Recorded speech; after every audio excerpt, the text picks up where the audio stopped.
আমরা আজকের ক্লাসটা শুরু করি। এটা হচ্ছে অনেক বড় একটা ক্লাস। আমরা একটু স্পিডে আগাবো, সবাই মনোযোগ দিবা এবং খাতা কলম কিছুর দরকার নাই, শুধুমাত্র ক্লাসটা দেখো। এটা রেকর্ডেড ভার্সন আমাদের থাকবে, প্রয়োজনে পরে আবার রিভিশন দিয়ে বাসায় প্র্যাকটিস করে নিবা। আমরা আজকে শুরু করব মেরুরজ্জু থেকে। তাইলে এইটার বেশ কয়েকটা নাম আছে, বইয়ের এক এক লাইনে এটার এক এক নাম লেখা। এজন্য প্রথমেই আগে তোমার এইটার কি কি নাম আছে এটা মাথায় ঢুকায় নিতে হবে। দেখো, এইটারই নাম মেরুরজ্জু, এইটারই নাম কি সুষুম্না কাণ্ড। তাইলে মেরুরজ্জু একটা নাম পেলাম আমরা, এটারই আরেকটা নাম পেলাম কি সুষুম্না কাণ্ড। আর এই মেরুরজ্জু বা সুষুম্না কাণ্ডের ইংরেজি নাম হচ্ছে স্পাইনাল কর্ড।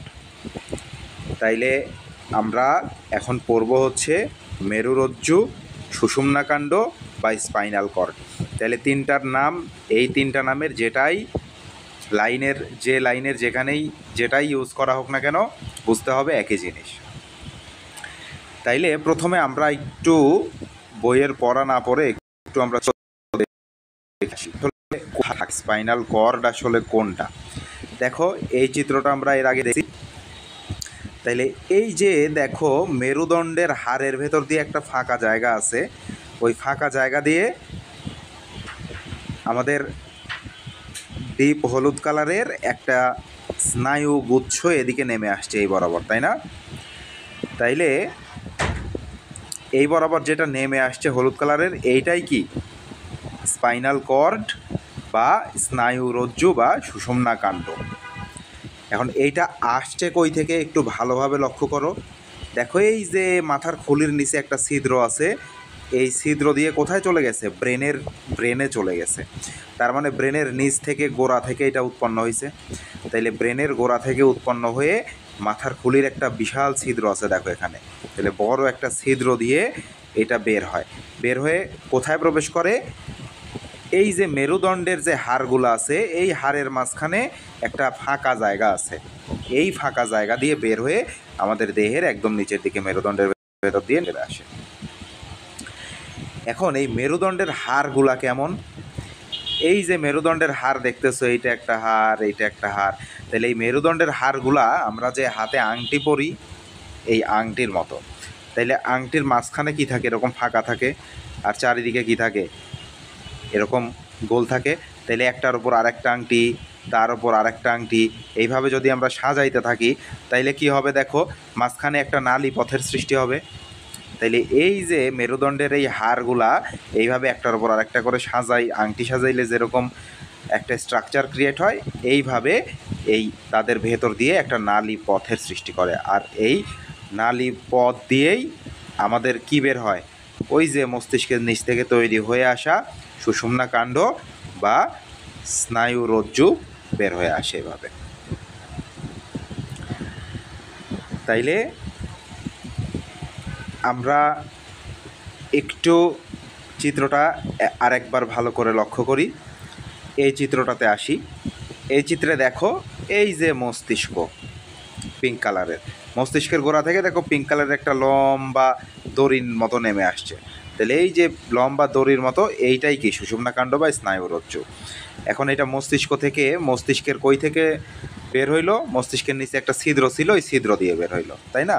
তাহলে মস্তিষ্কের নিচের ছিদ্রটা আমরা একটু দেখি এখানে, এই যে তাইলে ছিদ্রটা না বড়, দেখো তো, এই মাথার খুলিতে এত বড় ছিদ্র আর একটাও খুঁজে পাবা? দেখো, একটা ছিদ্র এরকম এত বড় কোথাও হয় না পুরা মাথার খুলিতে। তাহলে এটা যে অনেক বড় ছিদ্র। তাইলে মাথার খুলির ছিদ্রগুলোকে ডাকা হয়, আমরা গ্রামের ভাষায় অনেক সময় ছিদ্রকে কি নামে ডাকি? ফোড়া নামে ডাকি, ফুটা, ফোড়া, অনেক কিছু বলে। তাইলে এই মাথার খুলির এই বড় ছিদ্রটার নামে, তাইলে মানুষের মাথার খুলি ছিদ্র, তাইলে প্রথমে ফোড়া দিলা, আর মানুষের জন্য দিলাম মেন। তাইলে এটার নাম কি হইল? ফোরামেন। ফোরামেন মানে কি? আর অনেক, এই জন্য এটার নাম ম্যাগনাম। Foramen MAGNUM। তাইলে বের হয় এই সুষুম্না কাণ্ড বা স্পাইনাল কর্ড, এটা বের হয় মাথার খুলির নিচের ফোরামেন ম্যাগনাম নামক ছিদ্র দিয়ে। তাইলে এখন আমরা চলে আসি সুষুম্না কাণ্ডটা কোথা থেকে কোথা পর্যন্ত বিস্তৃত। তাইলে শুরু হইল কই থেকে? ফোরামেন ম্যাগনাম থেকে। শুরু হইল কই থেকে? ফোরামেন ম্যাগনাম থেকে। আর শেষ হয় আমাদের কোমরের একদম নিচের অংশে, পেছন দিকে কোমরের মেরুদণ্ড যেখানে যে শেষ হয়, কোমরের মেরুদণ্ড আরও নিচে যে শেষ হয়। কারণ দেখো আমাদের কোমর কত দূর পর্যন্ত? এত দূর পর্যন্ত। তাইলে কোমর পর্যন্ত এসে এটা শেষ হয়ে যাচ্ছে। তাইলে এই কোমরকে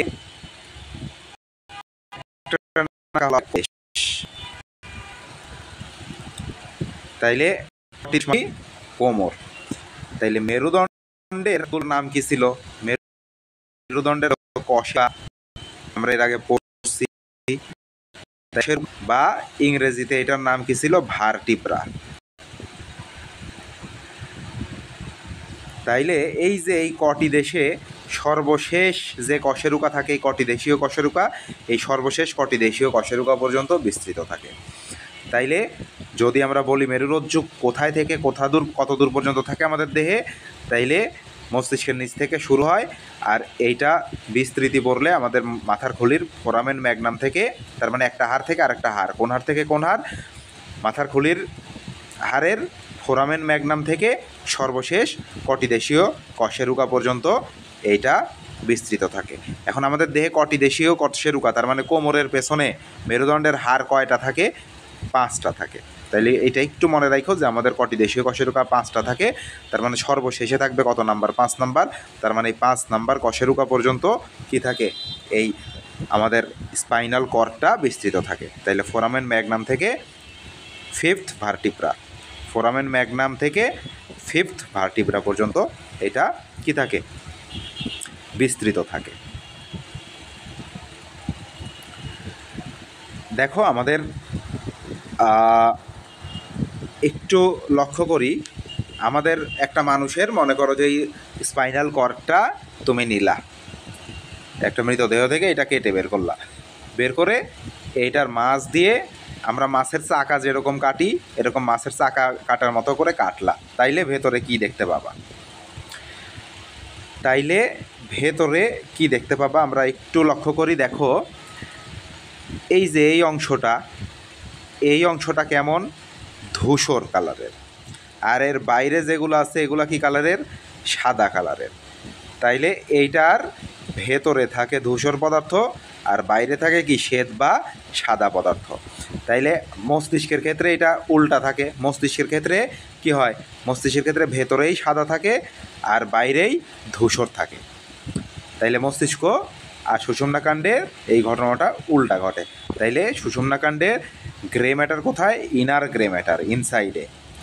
আর হোয়াইট ম্যাটার কোথায়? আউটার হোয়াইট ম্যাটার, বাইরে। যেটা মস্তিষ্কে যদি বলি সেক্ষেত্রে এই ঘটনাটা উল্টা। এখন আমরা একটু নোটটা দেখে আসি। তাইলে প্রথমে আমরা চলে আসি মেরুরজ্জু কাকে বলে। তাইলে করটির পেছনে অবস্থিত, করটির পেছনে মানে করটির নিচে।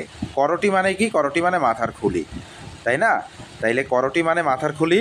তাইলে মাথার খুলির পেছনে বা মাথার খুলির নিচে অবস্থিত কোন ছিদ্র? Foramen Magnum.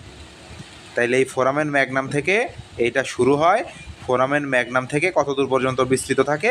কটি দেশীয় কশের পর্যন্ত। কত নাম্বার কটি দেশীয় কশেরুকা? 5 নাম্বার কটি দেশীয় কশেরুকা। তাইলে ফোরামেন ম্যাগনাম থেকে কটি দেশীয় কশেরুকা পর্যন্ত বিস্তৃত। এটা আসলে কি? এইটা একটা স্নায়ুগুচ্ছ। এইটা একটা কি? স্নায়ুগুচ্ছ। আমাদের যে মস্তিষ্ক আছে, মস্তিষ্ক থেকে এই যে লক্ষ্য করো আমাদের যে ব্রেন আছে, এই ব্রেন থেকে অসংখ্য স্নায়ু নামে। কারেন্টের তার অনেকগুলো একসাথে জোড়া দিলে যেরকম একটা গুচ্ছ হবে, এরকম গুচ্ছাকারে অসংখ্য স্নায়ু নামে, নেমে একসাথে এক গুচ্ছ হয়। তোমার মেয়েদের চুল একসাথে বেয়ানি করলে যেরকম থাকে এরকম। তাহলে অসংখ্য স্নায়ু এইভাবে নেমে যায়। নেমে কি হয়? স্নায়ুগুলো দেখো এখান থেকে একটা একটা করে সারা দেহে কি হয়েছে? বিস্তৃত হয়ে গেছে। তাহলে স্নায়ুগুলো সারা দেহে কি হয়? বিস্তৃত হয়ে যায়। এখন এই স্নায়ুগুলো বের হয় কোন দিক দিয়ে? এইটা তো মেরুদণ্ডের ভেতরে, নালীর ভেতরে থাকে, তাই না? এদিক দিয়ে তো লাগানো। তাইলে দেখো একটু ভালো করে যদি লক্ষ্য করো, একটা মেরুদণ্ডের হাড় এবং আরেকটা মেরুদণ্ডের হাড়ের মাঝখানে এই যে সবুজ অংশ আছে, এই সবুজ অংশের এই জায়গাগুলোতে কি থাকে? একটা ছোট ছোট ছিদ্র থাকে। তাইলে এই স্নায়ুগুলো এই ছিদ্র দিয়ে বের হয়ে সারা দেহে কি হয়? ছড়িয়ে যায়। তাইলে কিসের ছিদ্র দিয়ে? পরপর অবস্থিত দুইটা মেরুদণ্ডের হাড়ের, তার মানে পরপর অবস্থিত দুইটা কশেরুকার মাঝখানে ছিদ্র থাকে। কোথায় ছিদ্র থাকে? পরপর অবস্থিত কশেরুকাগুলোর মাঝখানে এদিক দিয়ে কি থাকে? একটা করে ছিদ্র থাকে। তাইলে এই সুষুম্না স্নায়ুগুলো, সুষুম্না কাণ্ড থেকে যে স্নায়ুগুলো বের হয়, এই স্নায়ুগুলো কোন ছিদ্র দিয়ে বের হয়? এই মেরুদণ্ডের হাড়ের মাঝখানের যে ছিদ্র থাকে, এই ছিদ্র দিয়ে এরা বের হয়ে সারা আসবে। তাহলে এই ঘটনাটা আমাদের ছড়িয়ে পড়ার ঘটনাটা এখান থেকে দেখলে বুঝতে পারবা। এই যে সুষুম্না কাণ্ড মাঝ বরাবর, আর এখান থেকে এই যেগুলো সব স্নায়ু বের হয়েছে, তাহলে অসংখ্য স্নায়ু সারা দেহে ছড়িয়ে পড়ছে। তাইলে আমরা একটু নোটটা রিভিশন দিয়ে ফেলি। তাইলে মেরুরজ্জু কাকে বলে? ম্যাগনাম থেকে কটিদেশীয় কশেরুকা পর্যন্ত বিস্তৃত স্নায়ুগুলোকে বা স্নায়ুগুচ্ছকে বলে মেরুরজ্জু, সুষুম্না কাণ্ড বা স্পাইনাল কর্ড বলে। এখন এখানে কিছু কথা বলে দেওয়া আছে। করটি মানে কি? তাহলে এই যে করটির পেছনে বলা ছিল, করটি মানে মাথার খুলি, আর ফোরামেন ম্যাগনাম মানে কি? মাথার খুলির নিচে মেরুদণ্ডের দিকে অবস্থিত একটা ছিদ্র। তাহলে এটা মাথার খুলিতে অবস্থিত সবচেয়ে বড় ছিদ্র। তারপরে আমরা দেখি কটিদেশীয় কশেরুকা কাকে বলে। তাইলে মেরুদণ্ডের যে 5টি হাড় বা অস্থি মানুষের কোমর অঞ্চলে থাকে, তাহলে কোমর অঞ্চলে কয়টা থাকে? 5টা থাকে। এই 5টা হাড় বা অস্থিকেই কি বলে? কটিদেশীয় কশেরুকা বলে। এই যে এইখানে যদি খেয়াল করো, এই যে কটিদেশীয় কশেরুকা, তাইলে এখানে একটা, এই যে নিচে একটা আছে, 2টা 3টা 4টা 5টা, তাহলে এখান থেকে শুরু করে এই 5টাকে কি বলতেছে? কটিদেশীয় কশেরুকা বলতেছে।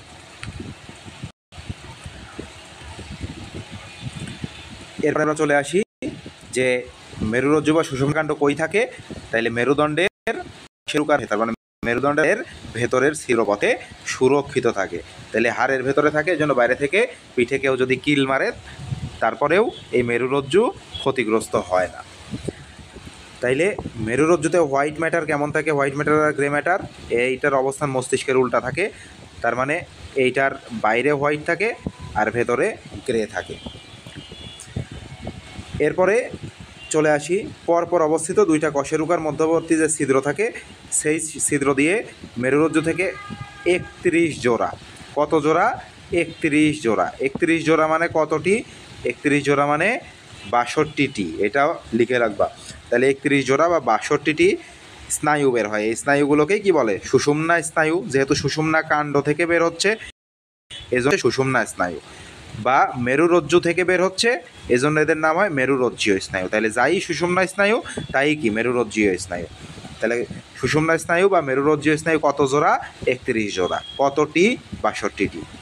তাইলে পরপর অবস্থিত দুই কশেরুকার মধ্যবর্তী ছিদ্র দিয়ে মেরুরজ্জু থেকে 31 জোড়া সুষুম্না স্নায়ু বা মেরুরজ্জীয় স্নায়ু, ইংরেজিতে এদেরকে স্পাইনাল নার্ভ বলা হয়, এই স্পাইনাল নার্ভ বের হয়। এরা কোথায় যায়? দেখো জোড়া জোড়া করে দেওয়া আছে। ঘাড়, গলা, তারপরে বুক, পিঠ, হাত, পা ইত্যাদি অঙ্গে ছড়িয়ে পড়ে। তাহলে এদের প্রকৃতি কেমন? মিশ্র প্রকৃতির। এদের প্রকৃতি কেমন? মিশ্র প্রকৃতির। এই মিশ্র প্রকৃতির এটা মনে রাখো যে সুষুম্না স্নায়ু মিশ্র প্রকৃতির। এইটা আমরা এই নার্ভের প্রকৃতি নিয়ে পরবর্তীতে পড়ব। তাইলে প্রথম থেকে আমরা একটা টপিকস পড়লাম, এরপরে আমরা সেকেন্ড টপিক্সে চলে আসি এবং কয়েকটা টপিক্স পড়ার পরে আবার রিক্যাপ করে দেব। এখন আমরা চলে আসি স্নায়ুকলা। স্নায়ুকলা বা স্নায়ু টিস্যু, কলার ইংরেজি টিস্যু, ইংরেজিতে পুরোটার ইংরেজি হয় নার্ভাস টিস্যু। তাহলে স্নায়ুকলা, স্নায়ু টিস্যু বা নার্ভাস টিস্যু। তাহলে এই যে আমাদের দেহে যত স্নায়ু আছে, এই স্নায়ুগুলোরকে একসাথে কি বলতেছে? এই স্নায়ু টিস্যু বলতেছে। কারণ এই স্নায়ুগুলোর কাজ কি? আমাদের সারা দেহে যে তারের মতো ছড়িয়ে ছিটিয়ে আছে, এরা কাজ কি? এরা আমাদের সকল ধরনের ফিলিংস মাথায় নিয়ে যায়। একটা মশা বসলে সেই ফিলিংসটা মাথায় নিয়ে যায়। তোমার হাতে একটা জোঁক লাগলে সেই ফিলিংসটা মাথায় নিয়ে যায়। তোমার হাতে সুচ ফুটলে সেই ফিলিংসটা মাথায় নিয়ে যায়। তাহলে আমাদের সকল ফিলিংস এরা কী করে, মস্তিষ্কে নিয়ে যায়। এবং মস্তিষ্ক তখন কি করে, সেই অনুযায়ী তোমাকে দিয়ে কাজ করায়। যোগ যদি ধরে তখন আর এক হাতকে মস্তিষ্ক নির্দেশ দেয় যে তুমি যোগটা ছাড়াই ফেলো, তখন তুমি যোগটা ছাড়িয়ে ফেলো। মশা বসলে আর এক হাতকে নির্দেশ দেয় মশাটাকে মারো, তখন তুমি মারো। তাইলে ঘটনাটা কি করতেছে, এই স্নায়ুগুলো আমাদের সারা দেহ থেকে ফিলিংস কোথায় নিয়ে যায়, মস্তিষ্কে নিয়ে যায়। তাইলে এই ফিলিংসটাকেই বলতেছি আমরা কি, উদ্দীপনা। ফিলিংসটাকেই আমরা কি বলতেছি, উদ্দীপনা বলতেছি। তাইলে এই দেহের সব ধরনের উদ্দীপনা এই স্নায়ুর মাধ্যমে কোথায় যায়, তাহলে এই স্নায়ু প্রথমে এই উদ্দীপনাগুলোকে গ্রহণ করে, তারপর পরিবহন করে মস্তিষ্কে নিয়ে যায়। কোথায় নিয়ে যায়, মস্তিষ্ক নিয়ে যায়। তাহলে পরিবহনের মাধ্যমে মস্তিষ্কে নিয়ে যায়, তারপরে মস্তিষ্ক সেই অনুযায়ী কি করে, তোমাকে দিয়ে কাজ করায়। তাহলে এই যে তোমাকে দিয়ে কাজ করায়, এই ঘটনাটাকে বলে প্রতিবেদন সৃষ্টি করা। তাইলে এই ঘটনাটাকেই বলা হচ্ছে কি, এই ঘটনাটা যারা করতেছে তাদেরকে স্নায়ু টিস্যু বা স্নায়ুকলা বলতেছে, এই কাজগুলোর সাথে যারা জড়িত তাদেরকে। তাহলে দেখো, যে টিস্যু দেহের সব ধরনের সংবেদন এবং উদ্দীপনা গ্রহণ করে এবং তা পরিবহনের মাধ্যমে মানে মস্তিষ্কে নিয়ে যায়। তাহলে পরিবহনের মাধ্যমে উদ্দীপনা অনুসারে উপযুক্ত প্রতিবেদন সৃষ্টি করে, তাকে কি বলা হয়, স্নায়ু টিস্যু বা স্নায়ুকলা বলা হয়। এখন টিস্যু গঠিত হয় কিসের সমন্বয়ে, কোষের সমন্বয়ে। অসংখ্য কোষ মিলে গঠিত হয় কি, টিস্যু। তাইলে এই স্নায়ু টিস্যু কিসের সমন্বয়ে গঠিত হবে, টিস্যু যদি কোষের সমন্বয়ে গঠিত হয়, তাহলে স্নায়ু টিস্যু স্নায়ু কোষের সমন্বয়ে গঠিত হবে। তাইলে স্নায়ু টিস্যু গঠিত হয় কিসের মাধ্যমে, অসংখ্য স্নায়ু কোষের সমন্বয়ে। তাইলে স্নায়ু টিস্যু গঠিত হয় কিসের সমন্বয়ে, অসংখ্য স্নায়ু কোষের সমন্বয়ে। এখন এই স্নায়ু কোষগুলোকে আমরা ডাকি নিউরন নামে। তাহলে স্নায়ু কোষের নাম কি, নিউরন। তাহলে স্নায়ু টিস্যু গঠিত হচ্ছে কিসের সমন্বয়ে, স্নায়ু কোষ বা নিউরনের সমন্বয়ে। তাহলে অসংখ্য স্নায়ু কোষ বা নিউরন একত্র মিলে একটা কি গঠন করে, একটা স্নায়ু টিস্যু গঠন করে। তাইলে স্নায়ু টিস্যু কিসের সমন্বয়ে গঠিত হলো, নিউরনের সমন্বয়ে। তার মানেই কি, স্নায়ু টিস্যুর একক কি, নিউরন। তাহলে প্রশ্ন আসে, স্নায়ু টিস্যুর এককের নাম কি। একক বলতে বোঝায় ক্ষুদ্র ক্ষুদ্র যা দ্বারা গঠিত হয়। যেরকম তোমাকে যদি বলা হয় ঘরের একক কি, তুমি একটা দালান ঘরে বসে আছো, সেই ঘরের একক কি, তাহলে সেই ঘর কিসের সমন্বয়ে গঠিত হয়েছে, অসংখ্য ইটের সমন্বয়ে। তাহলে ওই ঘরের একক হচ্ছে ইট। তাইলে এখানে স্নায়ু টিস্যু অসংখ্য নিউরনের সমন্বয়ে গঠিত হয়েছে, এই জন্য স্নায়ু টিস্যুর এককের নাম কি, নিউরন।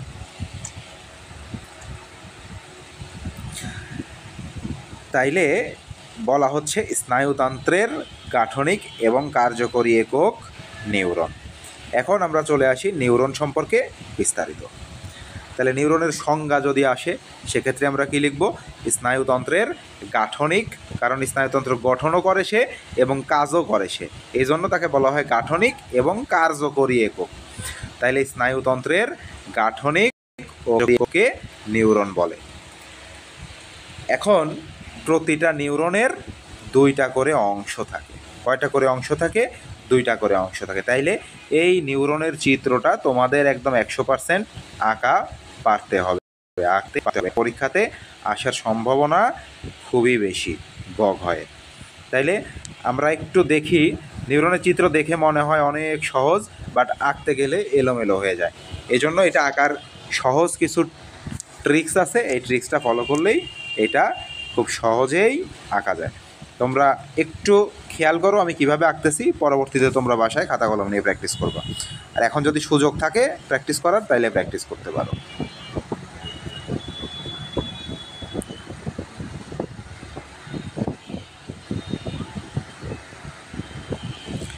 ওকে, আমরা লম্বালম্বি করে আঁকবো, এখানে আপাতত শুরু করি। তাইলে এই যে নিউরনের দুইটা অংশ থাকে বললাম। তাইলে একটা অংশের নাম হচ্ছে কোষ দেহ, একটা অংশের নাম কি, কোষ দেহ। আর একটা অংশের নাম প্রলম্বিত অংশ। দেখো, আমাদের মানুষের কথা যদি চিন্তা করো, আমাদের একটা বডি আছে, বডি মানে দেহ, আর আমাদের হাত আর পা কি, এই জায়গা থেকে একটা প্রলম্বিত অংশ বাইরে বের হয়ে গেছে, লম্বা অংশ। তাহলে এগুলো কি, প্রলম্বিত অংশ। তাহলে এরকম একটা বডি থাকে, আর সাইড সাইডে কিছু লম্বা লম্বা অংশ থাকে যেগুলোকে বলা হয় প্রলম্বিত অংশ। তাইলে প্রথমে আমরা এটার বডি আঁকতে হবে। তাইলে বডি অনেকভাবে আঁকা যায়, তাইলে আমরা সহজভাবে আঁকবো, যত কম সময়ে আঁকা যায় আর কি। তাইলে দেখো আমরা খাতার মাঝামাঝি বরাবর বা মাঝ থেকে একটু ওপরে বড় করে আঁকবা চিত্র, দুইটা ফার্স্ট ব্র্যাকের মতো দিব। তাইলে এদিকে একটা দিলাম, এইদিকে একটা, তাইলে দুই পাশে দুইটা দিলাম। ঠিক এইটার ওপরে আমরা এরকম করে লাগিয়ে দিব, তার মানে একটা ফুলের কলির মতো বা পাখির ঠোঁটের মতো করে লম্বা করে। এই পাশেও কি করব, এরকম করে দিব।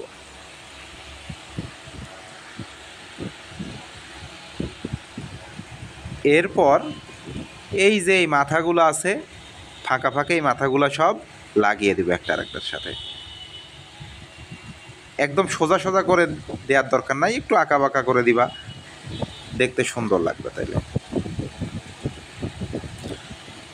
তাইলে মাথাগুলো আমরা কি করলাম, লাগিয়ে দিলাম। তাহলে এইটাই হচ্ছে তার কোষ দেহ।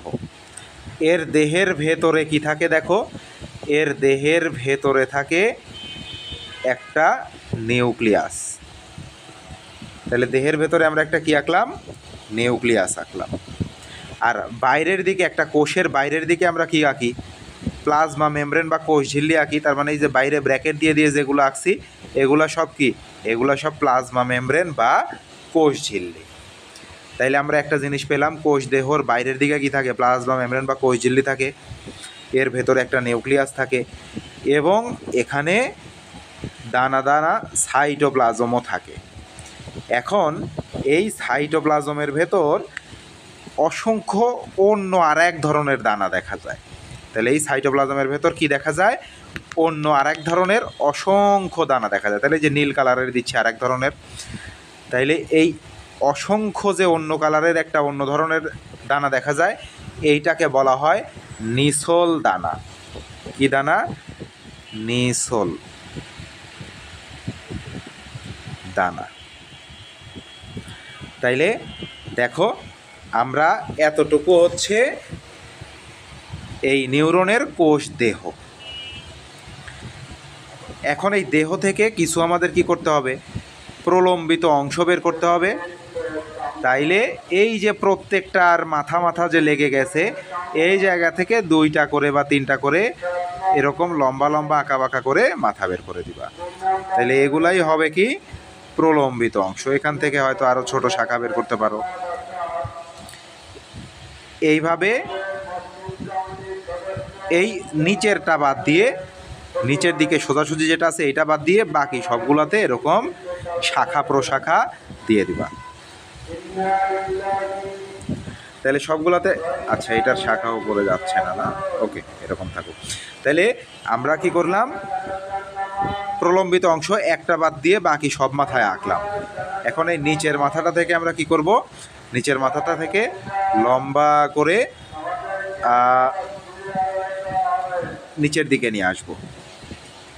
তাহলে একদম সোজা করে নিয়ে আসবা না, একটু আঁকা বাঁকা করে নিয়ে আইসো, দেখতে ভালো লাগবে।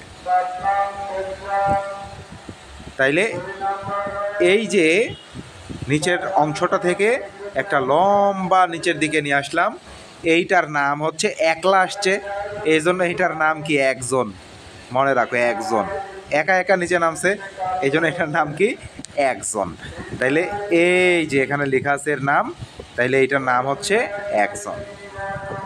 আর ওপরের দিকে এই যে দুই তিনজন মিলে মিলে যে শাখাগুলো আছে, এই শাখাগুলোকে বলা হয় ডেনড্রন। কি বলা হয়, ডেনড্রন। তাইলে নিউরনের যে লম্বা লম্বা অংশ বা প্রলম্বিত অংশ, এগুলা কয় ধরনের থাকে, দুই ধরনের থাকে।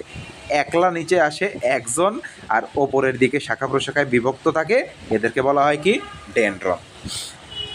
এখন এই যে একজন যে একলা নিচে আসছে, এই শেষ প্রান্তে এসে, কোথায় এসে, শেষ প্রান্তে এসে এইটাও কিছু শাখা প্রশাখায় বিভক্ত হয়ে যায় গাছের শেকড়ের মতো। তাইলে এই যে অ্যাকশন বিভিন্ন শাখা প্রশাখায় বিভক্ত হইল, এইগুলা কোথায় এসে? শেষ প্রান্তে এসে। তাইলে এইগুলাকে, এই যে শেষ প্রান্তে এসে আমাদের একজনের শাখা প্রশাখাগুলো বিভক্ত হয়ে যাচ্ছে, এইগুলাকে বলা হয় হচ্ছে একজন প্রান্ত, বা ইংরেজিতে বলা হয় টার্মিনাল, বলা হয় টার্মিনাল একজন। তাহলে প্রান্তে থাকে, প্রান্তের অংশকে টার্মিনাল বলা হয়, এই জন্য টার্মিনাল একজনও এইটার কি থাকে?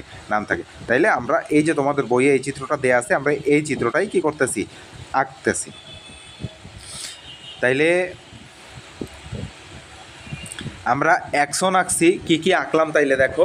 প্রথমে আঁকলাম বডি, বডির মধ্যে নিউক্লিয়াস দিলাম, সাইটোপ্লাজম দিলাম, নিসল দানা দিলাম, তারপরে এই বডির পাশ দিয়ে শাখা প্রশাখাগুলো বের করলাম এবং নিচ থেকে লম্বা একটা একজনকে নিয়ে আসলাম, তারপরে সেগুলো শাখা প্রশাখায় ভাগ করে দিলাম। তাহলে এই একজনের শাখা প্রশাখাগুলোকে শেষ প্রান্ত বলতেছে, বা এইগুলাকে কি বলতেছে? একজন প্রান্ত বা টার্মিনাল এন্ড। এখন এই যে একজন যে আছে, এই একজনের বডিতে, এই একজনের বডিতে কিছু স্নেহ পদার্থের আবরণ থাকে। একজনের বডিতে কি থাকে? কিছু স্নেহ পদার্থের আবরণ থাকে। তাইলে এই স্নেহ পদার্থের নাম হচ্ছে মায়েলিন। তাইলে আমরা একটু দেখি স্নেহ পদার্থগুলো কিভাবে থাকে। স্নেহ পদার্থগুলো নিরবিচ্ছিন্নভাবে থাকে না, মানে বিচ্ছিন্ন বিচ্ছিন্নভাবে থাকে, খণ্ড খণ্ড হয়ে থাকে। দেখো এখানে একটু স্নেহ পদার্থ জমা হইল, হয়ে এরকম করে থাকলো,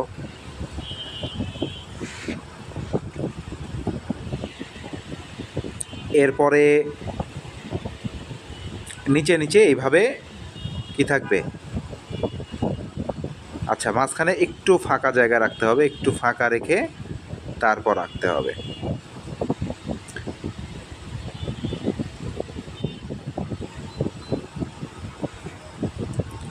তাইলে এই যে এগুলা কি থাকলো? স্নেহ পদার্থের আবরণ। তাইলে এই আবরণগুলোর বাইরের দিকে একটা পর্দার মতো থাকে, এই যে পর্দার মতো থাকে, এই পর্দা কি হয়েছে? এদিক দিয়ে এসে এখানে গেছে, এখান থেকে আবার এই সাইডে আসছে, আবার এইটার গাবে উঠছে, আবার এদিকে গেছে, আবার এখানে গেছে, এইভাবে এভাবে কি হয়েছে? সারা নিউরন এটা কাভার করে রাখছে। তাইলে এই সারা নিউরন যে কাভার করে রাখছে পুরা নিউরনে, এইটাকে বলা হয় নিউরিলেমা। কি বলা হয়? নিউরিলেমা। এই যে তার মানে এই ফ্যাটেরও বাইরের দিকে যেটা আছে সেটাকে বলা হয় কি? নিউরিলেমা। তাইলে নিউরিলেমার ভেতরে কিছু কিছু জায়গায় কি আছে? নিউরিলেমার ভেতরে কিছু কিছু জায়গায় কি আছে? ফ্যাট আছে। এই যে ভেতরে এগুলা কি? ফ্যাট। এই সাদা সাদা ফাঁকা জায়গাগুলোতে কি আছে? ফ্যাট আছে। তাহলে এদিকে কি আছে? একদম বাইরে থাকলো নিউরিলেমা, তারপরে ফ্যাট, তারপরে নিউরনের মূল অক্ষ। তাহলে এই যে একটা সুতার মতো নেমে আসছিল, এইটাকে আমরা কি বলতেছি? নিউরনের মূল অক্ষ বলতেছি। এখন এই নিউরনের মূল অক্ষের সাথেও আমাদের দেহে যেরকম চামড়া লেগে থাকে, এইটার সাথে একটা চামড়ার মতো আবরণ লেগে থাকে। তাহলে এই নিউরনের মূল অক্ষের যে আবরণ, সেইটাকে বলা হয় একজোলেমা। তার মানে মূল একজনের মূল অক্ষের আবরণ। তাইলে এই যে একজনের মূল অক্ষের আবরণের নাম কি? একজোলেমা। তার মানে কি? এই যে একটা নিচের দিকে সুতার মতো চলে আসলো, এইটার গায়ে চামড়ার মতো লেগে থাকে একজোলেমা, এবং এইটার গায়ে যে ফ্যাট জমে আছে, এই ফ্যাটের বাইর দিয়ে যে আবরণটা থাকে, ওই ফ্যাটের বাহির দিয়ে আবরণের নাম হচ্ছে নিউরিলেমা। তাইলে একদম বাইরে কে থাকে? একদম বাইরে থাকে। আমরা একটু দেখি,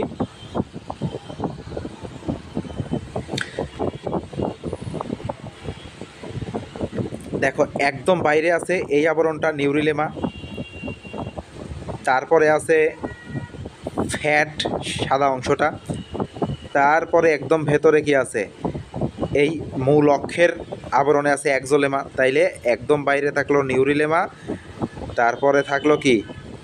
ফ্যাট, তারপরে থাকলো হচ্ছে একজোলেমা। এরপরে আছে কি? এর ভেতরে আছে এই হচ্ছে একজনের মূল অক্ষ। তাহলে এর ভেতরে আছে হচ্ছে একজনের মূল অক্ষ। আমরা এখন এই যে ঘটনাগুলো এতক্ষণ ধরে পড়লাম, এই ঘটনাগুলো আমরা একটু বইয়ে দেখে ফেলি। আমরা চলে আসি, আচ্ছা চিত্রটা রাখি, আমাদের ফুল চিত্র দেখতে হবে একবার। ফুল চিত্র আসেনি এখনো,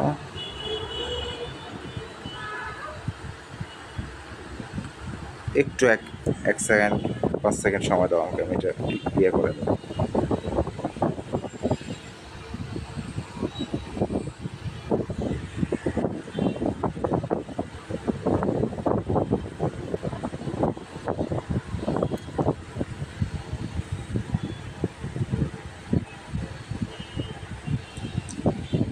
ওকে, তাহলে আমরা চিত্রটা একটু রোটেট করে দেখি।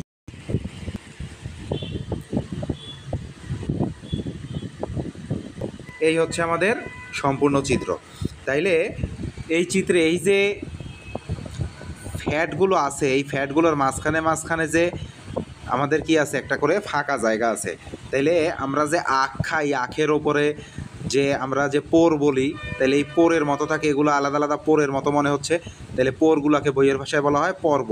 এই জন্য এই নিউরনের গায়েও যে ফ্যাটের আবরণ থাকে বিচ্ছিন্ন বিচ্ছিন্ন, এই আবরণগুলোর মাঝখানের সংযোগ স্থলকে কি বলা হয়, পর্ব বলা হয়। তাহলে এই সংযোগ স্থলকে কি বলা হয়, পর্ব বলা হয়। এখন এই পর্ব আবিষ্কার করেন বিজ্ঞানী র্যানভিয়ার নামে একটা পর্ব বিজ্ঞানী এটা আবিষ্কার করেন। র্যানভিয়ার যদি মনে না থাকে, বলিউডের নায়ক রণবীরের নাম মনে রাখো, রণবীর থেকে র্যানভিয়ার, ঠিক আছে? তাইলে আমাদের রণবীর আবিষ্কার করলো হচ্ছে পর্ব, এই জন্য তার নাম অনুসারে এইটার নাম হয়ে যায় র্যানভিয়ারের পর্ব। র্যানভিয়ারের পর্ব, পর্বের ইংরেজি হচ্ছে নোড, NODE, এই জন্য এটার নাম বলা হয় নোড অফ র্যানভিয়ার। তাইলে নোড অফ র্যানভিয়ার বা র্যানভিয়ারের পর্ব বলা হয় এই যে এই ফাঁকা জায়গাগুলোকে, তাইলে আমাদের মোটামুটি নিউরন সম্পর্কে পড়া শেষ। নিউরন সম্পর্কে তোমাদের একটু নোটটা রিভিশন দিয়ে দিই। দেখো, স্নায়ুতন্ত্রের গাঠনিক এবং কার্যকরী এককে নিউরন বলে। প্রতিটি নিউরনের দুইটা অংশ থাকে, একটা থাকে কোষ দেহ আর থাকে কি প্রলম্বিত অংশ। তাহলে আমরা চলে আসি কোষ দেহ সম্পর্কে। তাহলে কোষ দেহ কি দিয়ে গঠিত? আমরা বলছি পিসিএন দিয়ে গঠিত। পরীক্ষার খাতায় পিসিএন লিখবা না, এই যে ফুল ফলা লিখবা। তাহলে পিতে কি, প্রথমে আমরা প্লাজমা মেমব্রেন, এই যে বাইরে আঁকছি এগুলা প্লাজমা মেমব্রেন। তারপরে কি আছে, এই যে ফোটা ফোটা প্রথমে আঁকছিলাম ওইগুলো সাইটোপ্লাজম, এবং এনতে কি নিউক্লিয়াস, এই এনতে আরেকটা জিনিসে হয় নিচলদানা হয়। তাইলে এখানে এদের আকার কেমন থাকে, আমরা যেটা আঁকছি এটা দেখো একটা তারার মতো হয়েছে। তাইলে এটা থাকে গোলাকার, ডিম্বাকার বা তারকাকার। তাইলে গোল হইতে পারে, গোল মানেই ডিম, তাইলে গোলাকার, ডিম্বাকার। তাহলে গোলটা একটু লম্বা করলেই ডিম হয়ে যায়। তাহলে গোলাকার, লম্বাকার আর অথবা তারকাকার। তাহলে তারকাকারটা আমরা আঁকছি। এখন কোষ দেহে কী কী থাকে, এই কোষ দেহের এতটুকুর ভেতরে আমরা কী কী পাবো, তাহলে এতটুকুর ভেতরে কী কী জিনিস পাবো এইটা আমাদের একটু মুখস্থ থাকা লাগবে।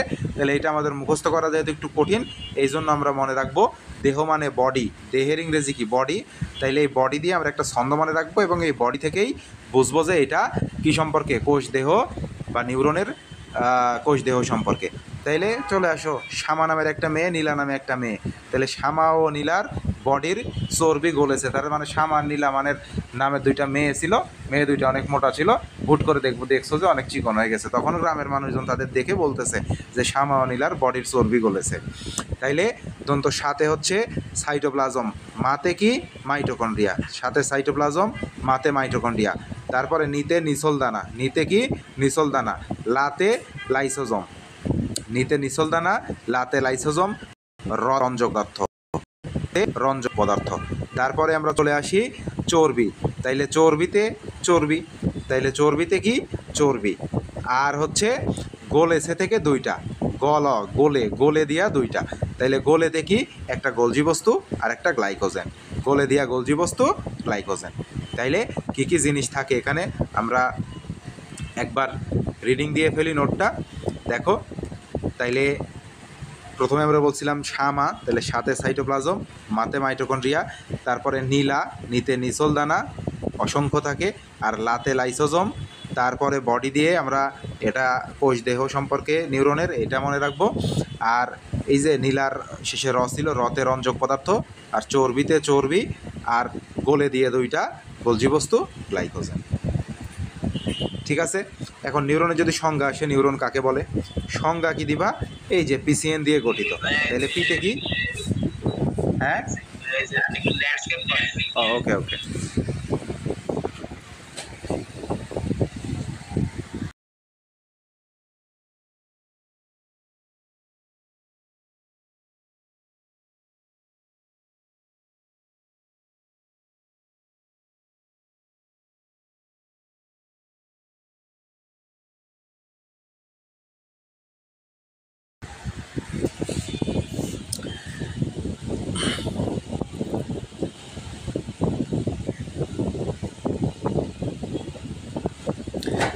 তাইলে আমরা কোথায় ছিলাম? সংজ্ঞায় ছিলাম, তাই না?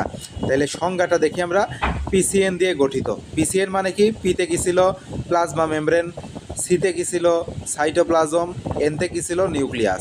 তাই প্লাজমা মেমব্রেন, সাইটোপ্লাজম ও নিউক্লিয়াস দিয়ে গঠিত। নিউরনের মন আকৃতি কেমন হবে? গোলাকার, ডিম্বাকার বা তারকাকার অংশকে কি বলে? কোষ দেহ বলে। তাইলে এই গেল হচ্ছে আমাদের কোষ দেহ সম্পর্কে সব কিছু। কোষ দেহের আকার আকৃতি কেমন, ভেতরে কি কি থাকে, কাকে বলে। এরপরে আমরা চলে আসি প্রলম্বিত অংশ সম্পর্কে। তাইলে প্রলম্বিত অংশটা আমরা একটু দেখি। তাহলে কোষ দেহ থেকে যে শাখা প্রশাখাগুলো সৃষ্টি হয়েছে, তাহলে এই শাখা প্রশাখাগুলো তো কোষ দেহ থেকেই আমরা সৃষ্টি করছিলাম। এই যে কোষ দেহ যেখানে শেষ হয়েছে, সেখান থেকেই আমাদের এই যেখান থেকে শাখা বের হয়েছে, কোষ দেহের এখান থেকে শাখা বের হয়েছে, এখান থেকে বের হয়েছে। তাহলে এই যে কোষ দেহের আশেপাশে, চারিপাশে যে শাখা প্রশাখাগুলো বের হয় সেগুলোকে কি বলে? প্রলম্বিত অংশ বলে। তাহলে নিউরনের কোষ দেহ থেকে সৃষ্ট শাখা প্রশাখাকে কি বলা হয়? প্রলম্বিত অংশ বলা হয়। এখন প্রলম্বিত অংশ একটা নিচে চলে আসে, তার নাম অ্যাক্সন। আর হচ্ছে ওপরে কোষ দেহের আশেপাশে অনেকগুলো থাকে, সেগুলোকে বলা হয় ডেনড্রন। এখন দেখো ডেনড্রনটা একটু লক্ষ্য করো। এই ডেনড্রনটা আমরা একটু লক্ষ্য করি। এখানে দেখো এই কালো অংশটা এসে মিলছে কোথায়? মিলছে কিন্তু এই জায়গাটাতে। এই জায়গাটাতে দেখো, এই জায়গাটাতে মিলার পর এই কালো অংশটা কিন্তু এত দূর পর্যন্ত একসাথে আসছে। তার মানে এতটুকু কি? এতটুকু একটা শাখা। এরপর আরও শাখায় বের হয়েছে চিকন শাখা। তাহলে এতটুকু কি? মোটা শাখা। তাহলে এতটুকু কি? মোটা শাখা। এবং মোটা শাখার ওপরে আরও কি হয়? ছোট ছোট আরও শাখা বের হয়।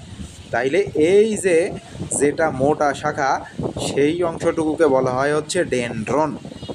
আর এই ডেনড্রন থেকে আরও যে শাখা প্রশাখা বের হয়, এই শাখা প্রশাখাগুলোকে বলা হয় ডেনড্রাইট।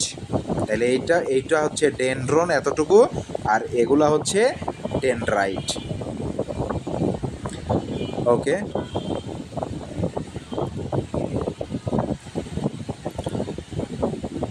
তাইলে নিউরনের প্রলম্বিত অংশ কয় ধরনের থাকে? দুই ধরনের থাকে। তাইলে প্রলম্বিত অংশ ডেনড্রন এবং কি অ্যাক্সন। এখন এই ডেনড্রনের আরও ছোট ছোট শাখা থাকে, সেগুলোকে বলা হয় ডেনড্রাইট। আমরা চলে আসি ডেনড্রন সম্পর্কে। তাইলে কোষ দেহের চারিদিকে শাখাযুক্ত প্রলম্বিত অংশকে, তাইলে এগুলো কি? শাখাযুক্ত। তাইলে কোষ দেহের চারিদিকে শাখাযুক্ত প্রলম্বিত অংশকে কি বলা হয়? অংশগুলোকে ডেনড্রন বলা হয়। আর ডেনড্রনের এই যে শাখাগুলো আছে, বললাম শাখাযুক্ত, তাইলে যে শাখাগুলো আছে এই শাখাগুলোকে বলা হয় কি? ডেনড্রাইট বলা হয়। তাইলে ডেনড্রাইট অন্য নিউরন থেকে স্নায়ুতারণা গ্রহণ করে। তাহলে ডেনড্রাইটের কাজ কি? গ্রহণ করা। এইটা জাস্ট দেখে রাখো, এখন মুখস্থ করার দরকার নাই। এই লেকচার শেষ হইতে হইতে এটা তোমার অটোমেটিক মুখস্থ হয়ে যাবে, এতবার আসবে। তাইলে এই যে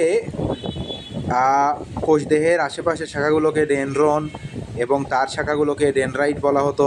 এই ডেনড্রনের সংখ্যা কত থাকে? তাহলে এই ডেনড্রনের সংখ্যা শূন্য থাকতে পারে। শূন্য মানে কি? একটাও নাই। তার মানে এই যে আমরা যে কোষ দেহটা আঁকছিলাম, আশপাশ দিয়ে যে শাখা প্রশাখা বের করছি, এই শাখা প্রশাখা একটাও থাকতো না। এখানে সে লেগে বন্ধ হয়ে গেছে মনে করো, এরকমও হইতে পারে। তাহলে সেটাতে কি থাকবে না? কোনো শাখা প্রশাখা থাকবে না। ধরো যে একটা যদি বৃত্তাকার হয়, আমরা বলছিলাম যে এটা ডিম্বাকার, বৃত্তাকার, তারকাকার হয়। এখন যদি একটা মনে করো যে বৃত্তাকার হয়, তাইলে কি তার কোনো শাখা প্রশাখা থাকবে? থাকবে না। তাহলে শাখা প্রশাখা না থাকলে তার ডেনড্রন সংখ্যা কেমন থাকবে? শূন্য থাকবে, তাই না? তাইলে ডেনড্রনের সংখ্যা শুরু হইতে পারে কত থেকে? শূন্য থেকে। তার মানে একটাও নাও থাকতে পারে। তাইলে আমরা চলে আসি, ডেনড্রনের সংখ্যা শূন্য থেকে শতাধিক পর্যন্ত হইতে পারে।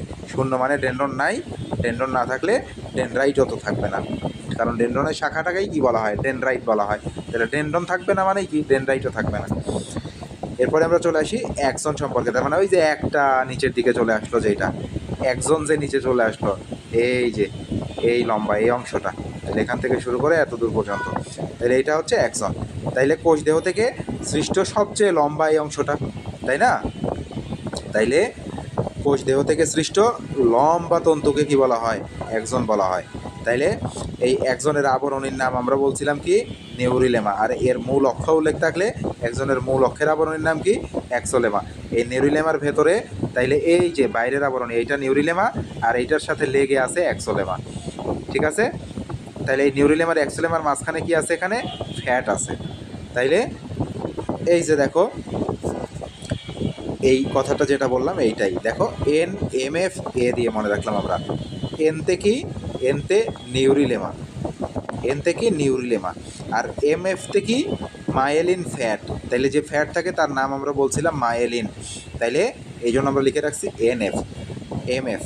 তাইলে আমরা এই N F F N M F A N M F A দিয়ে মনে রাখবো। এনতে নিউরিলেমা, এম এফতে মায়েলিন ফ্যাট, এতে একজন বা একজোলেমা। একজনের গায়ে থাকে কি? একজোলেমা।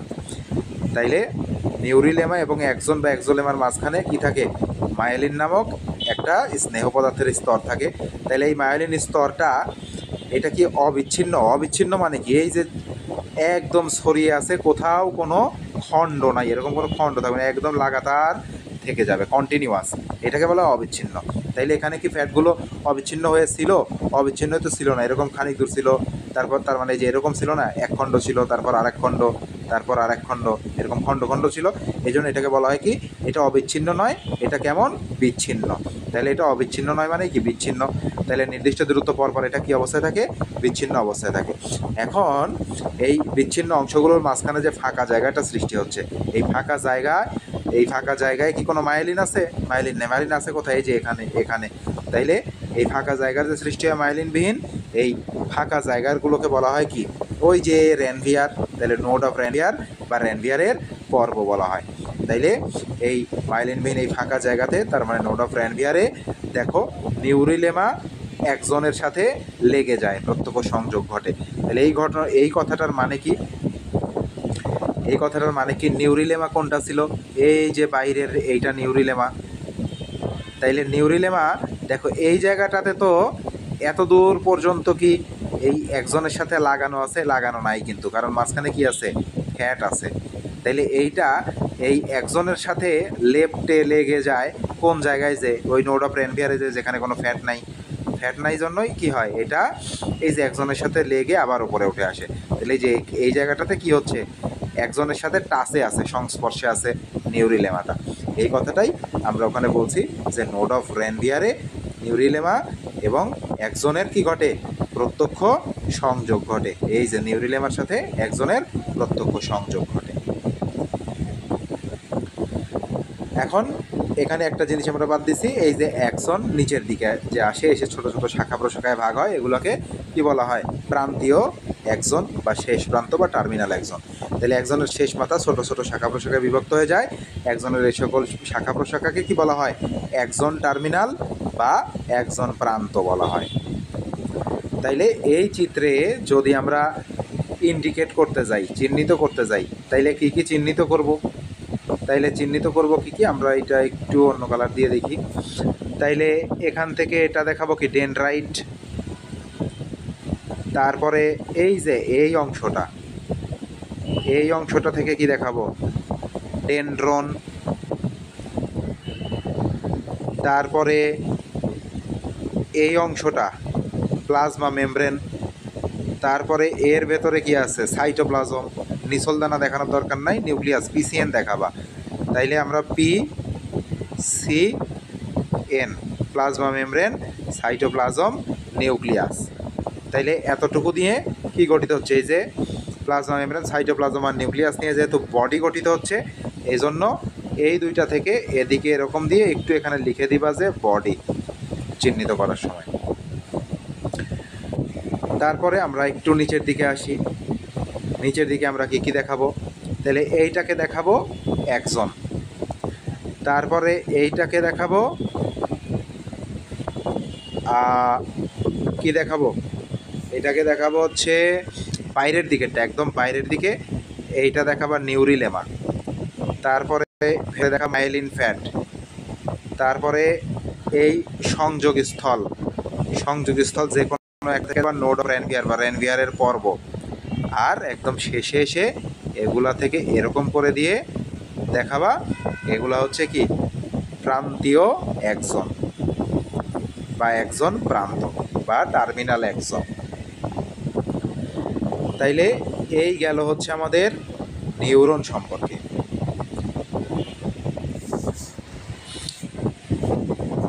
এখন আমরা বলছিলাম যে স্নায়ুর একক হচ্ছে কি নিউরন। তাইলে দেখো এরকম যদি এখানে একটা নিউরন থাকে, একটু লক্ষ্য করো, এখানে একটা নিউরন আছে, তাহলে এই নিউরনের মনে করো এটা একজন প্রান্ত, এর ভেতরে মনে করো একটা নিউক্লিয়াস দিয়ে দিই। তাইলে এখানে মনে করো আর একটা নিউরন আছে, এগুলা কি, এগুলা তার ডেনড্রাইট। আর নিচে যেটা লম্বা চলে গেল এটা কি একজন, নিচের দিকে একজন প্রান্ত। তাইলে এইভাবে কি থাকে, একটা নিউরনের সাথে আরেকটা নিউরন যুক্ত হয়ে এরকম এই পাশে আরও নিউরন যুক্ত হবে, এই পাশে একটা যুক্ত হবে, এই পাশে আরও যুক্ত হবে, এইভাবে যুক্ত হয়ে লম্বা একটা সুতার মতো গঠন করবে। ওই সুতাটাকে তখন কি বলা হবে, স্নায়ু বলা হবে। তাইলে অসংখ্য নিউরন যুক্ত হয়ে, অসংখ্য নিউরন একটার সাথে আরেকটার সাথে আরেকটা নিউরন যুক্ত হয়ে কি গঠন করে, অসংখ্য নিউরন যুক্ত হইলে তখন সেটাকে আমরা বলি হচ্ছে নার্ভ বা স্নায়ু। তাহলে অসংখ্য নিউরন একসাথে যুক্ত হয়ে কি গঠন করে, আমাদের নার্ভ বা স্নায়ু গঠন করে। এখন এই যে দেখো পরপর অবস্থিত দুইটা নিউরনের একটার একজনের সাথে আর একটার কোন অংশের সংযোগ ঘটে, দেখো এইটার যদি একজন থাকে, এইটার একজনের দিকে থাকবে আর একটা ডেনড্রাইট। আবার এইটার ডেনড্রাইট যে আছে, এইটার ডেনড্রাইটের এখানে ওই পাশেরটার কি থাকবে, ওই পাশেরটার একজন প্রান্ত থাকবে, তাই না? তাইলে এইভাবে আমরা যদি একটা সংযোগ কল্পনা করি, সব সংযোগ একই রকম হয়, তাইলে একটার কিসের সাথে, এগুলা কি একজন আর এগুলা কি ডেনড্রান বা ডেনড্রাইট। তাইলে একজনের সাথে কার সংযোগ ঘটে, ডেনড্রাইটের সংযোগ ঘটে। তবে এই সংযোগে কি থাকে, একটা সূক্ষ্ম ফাঁকা জায়গা থাকে, একটা সূক্ষ্ম ফাঁকা জায়গা। তাহলে এই ফাঁকা জায়গাটাকে বলা হয় কি, এই ফাঁকা জায়গাটাকে বলা হয়। তাইলে এই ফাঁকা যে সংযোগস্থল, এই ফাঁকা হয়। তাইলে এইটা সম্পর্কে নোটটা দেখে নাও। দেখো প্রথম নিউরন, দ্বিতীয় নিউরন। তাহলে এটাকে যদি প্রথম নিউরন বলো, এটাকে দ্বিতীয় নিউরন বা আগের নিউরন, এভাবে বলা যায়। তাইলে প্রথম নিউরন বা আগের নিউরন, এইটার একজনের সাথে দ্বিতীয় নিউরন পরের নিউরনের কার সংযোগ, তাহলে এই সংযোগটা কি সরাসরি হয় না ফাঁকা জায়গা থাকে, তাহলে মাঝখানে ফাঁকা জায়গা থাকে, তাইলে এটা সরাসরি সংযুক্ত হবে। এটা বানানটা ঠিক করে নিও, সরাসরি সংযুক্ত থাকে না। তাহলে এদের মাঝখানে খুবই সূক্ষ্ম একটা কি থাকে, ফাঁকা স্থান থাকে। তাহলে সূক্ষ্ম ফাঁকা সংযোগস্থলকে কি বলা হয়, সিন্যাপস বলা হয়। তাহলে সিন্যাপস কি, কয়ে প্রশ্ন আসে, ক আসলে এতটুকু লিখতে হবে সংজ্ঞায়। তাহলে সিন্যাপস কি বা সিন্যাপস বলতে কি বোঝাবো, সিন্যাপস কাকে বলে। তাইলে পরপর এইটা এইভাবেও লিখতে পারো, তাহলে এই যে এইটুকু এটাও লিখতে পারো। পরকে কি বলা হয়, সিন্যাপস বলে। আরো সুন্দর করে বলতে চাইলে দুটি নিউরনের সূক্ষ্ম সন্ধিস্থলকে, সূক্ষ্ম ফাঁকা সন্ধিস্থলকে বলা হয় সিন্যাপস বলা হয়। ঠিক আছে? তাইলে মানুষের মস্তিষ্কে নিউরন কত থাকে, 100 বিলিয়ন থাকে, বিলিয়ন। তাইলে এমসিকিউ এর জন্য এটা দরকার। তাইলে 100 বিলিয়ন থাকে, 100 বিলিয়ন নিউরনের প্রতিটির 7 থেকে 10,000 নিউরনের সাথে সিন্যাপস সংযোগ ঘটে। তার মানে একটা করে নিউরন এই একটা জায়গায় 7 থেকে 10,000-এর সাথে যুক্ত থাকে। তাইলে 100 বিলিয়ন নিউরনের প্রতিটি 7 থেকে 10,000 নিউরনের সাথে সিন্যাপস সংযোগ গঠন করে। তাহলে চিন্তা করা যায় সৃষ্টিকর্তা আমাদের এই ছোট্ট দেহের মধ্যে কত ঘটনা করে রাখছেন। তাইলে এই গেল হচ্ছে আমাদের নিউরনের আদ্যপান্ত। আমরা একটু লক্ষ্য করি বইয়ের চিত্রটা তোমাদের। তাইলে বইয়ের ওই যে সূক্ষ্ম শাখাগুলোকে ডেনড্রাইট বলতেছে দেহ থেকে, আর এটা কোষ দেহ দেখাইছে। আমরা কোষ দেহ দেখাবো না, দেখায় বাইরেরটাকে আমরা কি দেখাবো, পি দেখাবো, তারপরে সি দেখাবো, তারপরে এন দেখাবো। তাইলে পিসিএনটাকে এইভাবে দিয়ে তারপরে কোষ দেহ দেখাবো যে প্লাজমা মেমব্রেন সাইটোপ্লাজম নিউক্লিয়াস মিলে কোষ দেহ গঠিত। তারপরে কি আমাদের এই যে অ্যাক্সন হচ্ছে এখান থেকে শুরু করে এত দূর পর্যন্ত, তাইলে এটা হচ্ছে অ্যাক্সন আর এতটুকু হচ্ছে কি অ্যাক্সন প্রান্ত। আর এই প্রত্যেকটার সংযোগস্থল, এই যে একটা সংযোগস্থল, এই সংযোগস্থলকে কি বলা হচ্ছে র্যানভিয়ারের পর্ব বা নোড অফ র্যানভিয়ার বলা হচ্ছে। এখন এই যে এইটার ভেতরে কি থাকে দেখো, এই যে মাঝখানে মাইলিন ফ্যাট আছে, মাইলিন ফ্যাট থাকে আর ফ্যাটের ভেতরে থাকে অ্যাক্সন আর বাইরে থাকে একটা আবরণ যার নাম নিউরিলেমা। তাহলে নিউরিলেমা মাইলিন ফ্যাট, তাইলে নিউরিলেমার আমরা এন লিখছিলাম, মাইলিন ফ্যাটের এএমএফ লিখছিলাম, আর নোড অফ র্যানভিয়ার ভেতরের দিকে। তারপরে আমরা কি লিখছিলাম রে, এটা ভেতরের দিকে ছিল কি নিউরিলেমা বাইরের দিকে। তারপরে কি ছিল মাইলিন ফ্যাট এফএম বা এমএফ যেটাই লেখো সেটাই, আর ভেতরে ছিল অ্যাক্সন, এই যে অ্যাক্সন ভেতরের দিকে। ওকে, তাইলে আমরা এতক্ষণ পর্যন্ত চিত্রে যেগুলো আঁকছিলাম এগুলাই তোমাদের বইয়ের এই অংশটাতে দেখাইছি, এবং আমরা যে সিন্যাপস সংযোগ দেখাইলাম দেখো, এই যে একটা নিউরন, প্রথমে আমরা যে নিউরনটা যেভাবে আঁকলাম সেভাবে প্রথমে একটা উপরে নিউরন আঁকবা, তার দুই পাশে দুইটা নিউরন আঁকতে হবে, তাহলে টোটাল তোমাদের তিনটার সিন্যাপস দেখাইতে হয়। তাহলে এখানে এসে এই যে এইটা দেখো অ্যাক্সন প্রান্তগুলো এদিকে সরাসিটা আসছে আর এটা ডেনড্রাইটগুলো এদিকে সরাসিটানো আছে। আর এই যে সংযোগ স্থলগুলোকে কি বলতেছে, এই সংযোগগুলোকেই বলতেছে হচ্ছে কি সিন্যাপস। তাইলে এইভাবেই এই নিউরন থেকে, তাইলে দেখো স্নায়ু তাড়না যদি পরিবাহিত হইতে হয় তাইলে কিভাবে পরিবাহিত হবে দেখো, স্নায়ু তাড়না মূলত গ্রহণ করে হচ্ছে ডেনড্রাইট। আমরা পরে আসছি, কোথায় গেল, এই যে দেখো আমি বলছিলাম যে এটা মনে রাখো পরে আমরা পাবো। তাইলে ডেনড্রাইট অন্য নিউরন থেকে কি করে স্নায়ু তাড়না গ্রহণ করে। তাইলে ডেনড্রাইট যদি স্নায়ু তাড়না গ্রহণ করে, একটা নিউরনের ডেনড্রাইট আরেকটার কার সাথে যুক্ত থাকে, তাইলে দেখো এইটার স্নায়ু তাড়না মূলত এই যে ডেনড্রাইট দিয়ে ঢুকলো, ডেনড্রাইট গ্রহণ করলো, তারপর কোষ দেহ দিয়ে আসলো, এসে একজন দিয়ে আসলো, এসে একজন প্রান্ত দিয়ে গেল, যে এটার কোথায় প্রবেশ করলো ডেনড্রাইটে প্রবেশ করলো, এটারও কোথায় ডেনড্রাইটে। তাইলে এতটুকুতে যে ঘটনা ঘটছিল, এই যে কোষ দেহে ঢুকলো, তাইলে প্রথমে ডেনড্রাইটে ঢুকলো, এই যে ডেনড্রাইট, তারপরে কোষ দেহ, সেল বডি, তারপরে হচ্ছে কি একজন, তারপরে টার্মিনাল একজন, তাই না। তাহলে এই ঘটনাটাই আবার ঘটবে দেখো। তাইলে প্রথমে এখানে এসে আবার ডেনড্রাইটে ঢুকলো, ডেনড্রাইট থেকে কোষ দেহ হয়ে একজন হয়ে, তারপরে হচ্ছে একজন প্রান্ত হয়ে আবার এখানে ধরো আরেকটা নিউরন থাকলে তার ভেতরে এইভাবে চলতে থাকবে একটা স্নায়ুর মধ্য দিয়ে। কারণ আমরা জানি এরকম একটার পর একটা এরকম অসংখ্য নিউরন যুক্ত হয়ে আমাদের কি গঠন করে, একটা লম্বা স্নায়ু গঠন করে। তাহলে এইভাবে একটা নিউরন থেকে আরেকটা নিউরনের মধ্যে এই আমাদের স্নায়ু উদ্দীপনা বা তাড়না চলতেই ওই স্নায়ুর মাধ্যমে আমাদের মস্তিষ্কে পৌঁছায়। তাইলে গ্রাহক অঙ্গ থেকে কই পৌঁছায়, মস্তিষ্কে পৌঁছায়। তাইলে এই বেসিকগুলো আমাদের কিছুক্ষণ পরে আবার আসবে। আমাদের কোথাও কিছু বাকি আছে কিনা এতটুকুতে একবার রিভিশন দিয়ে আসি প্রথম থেকে।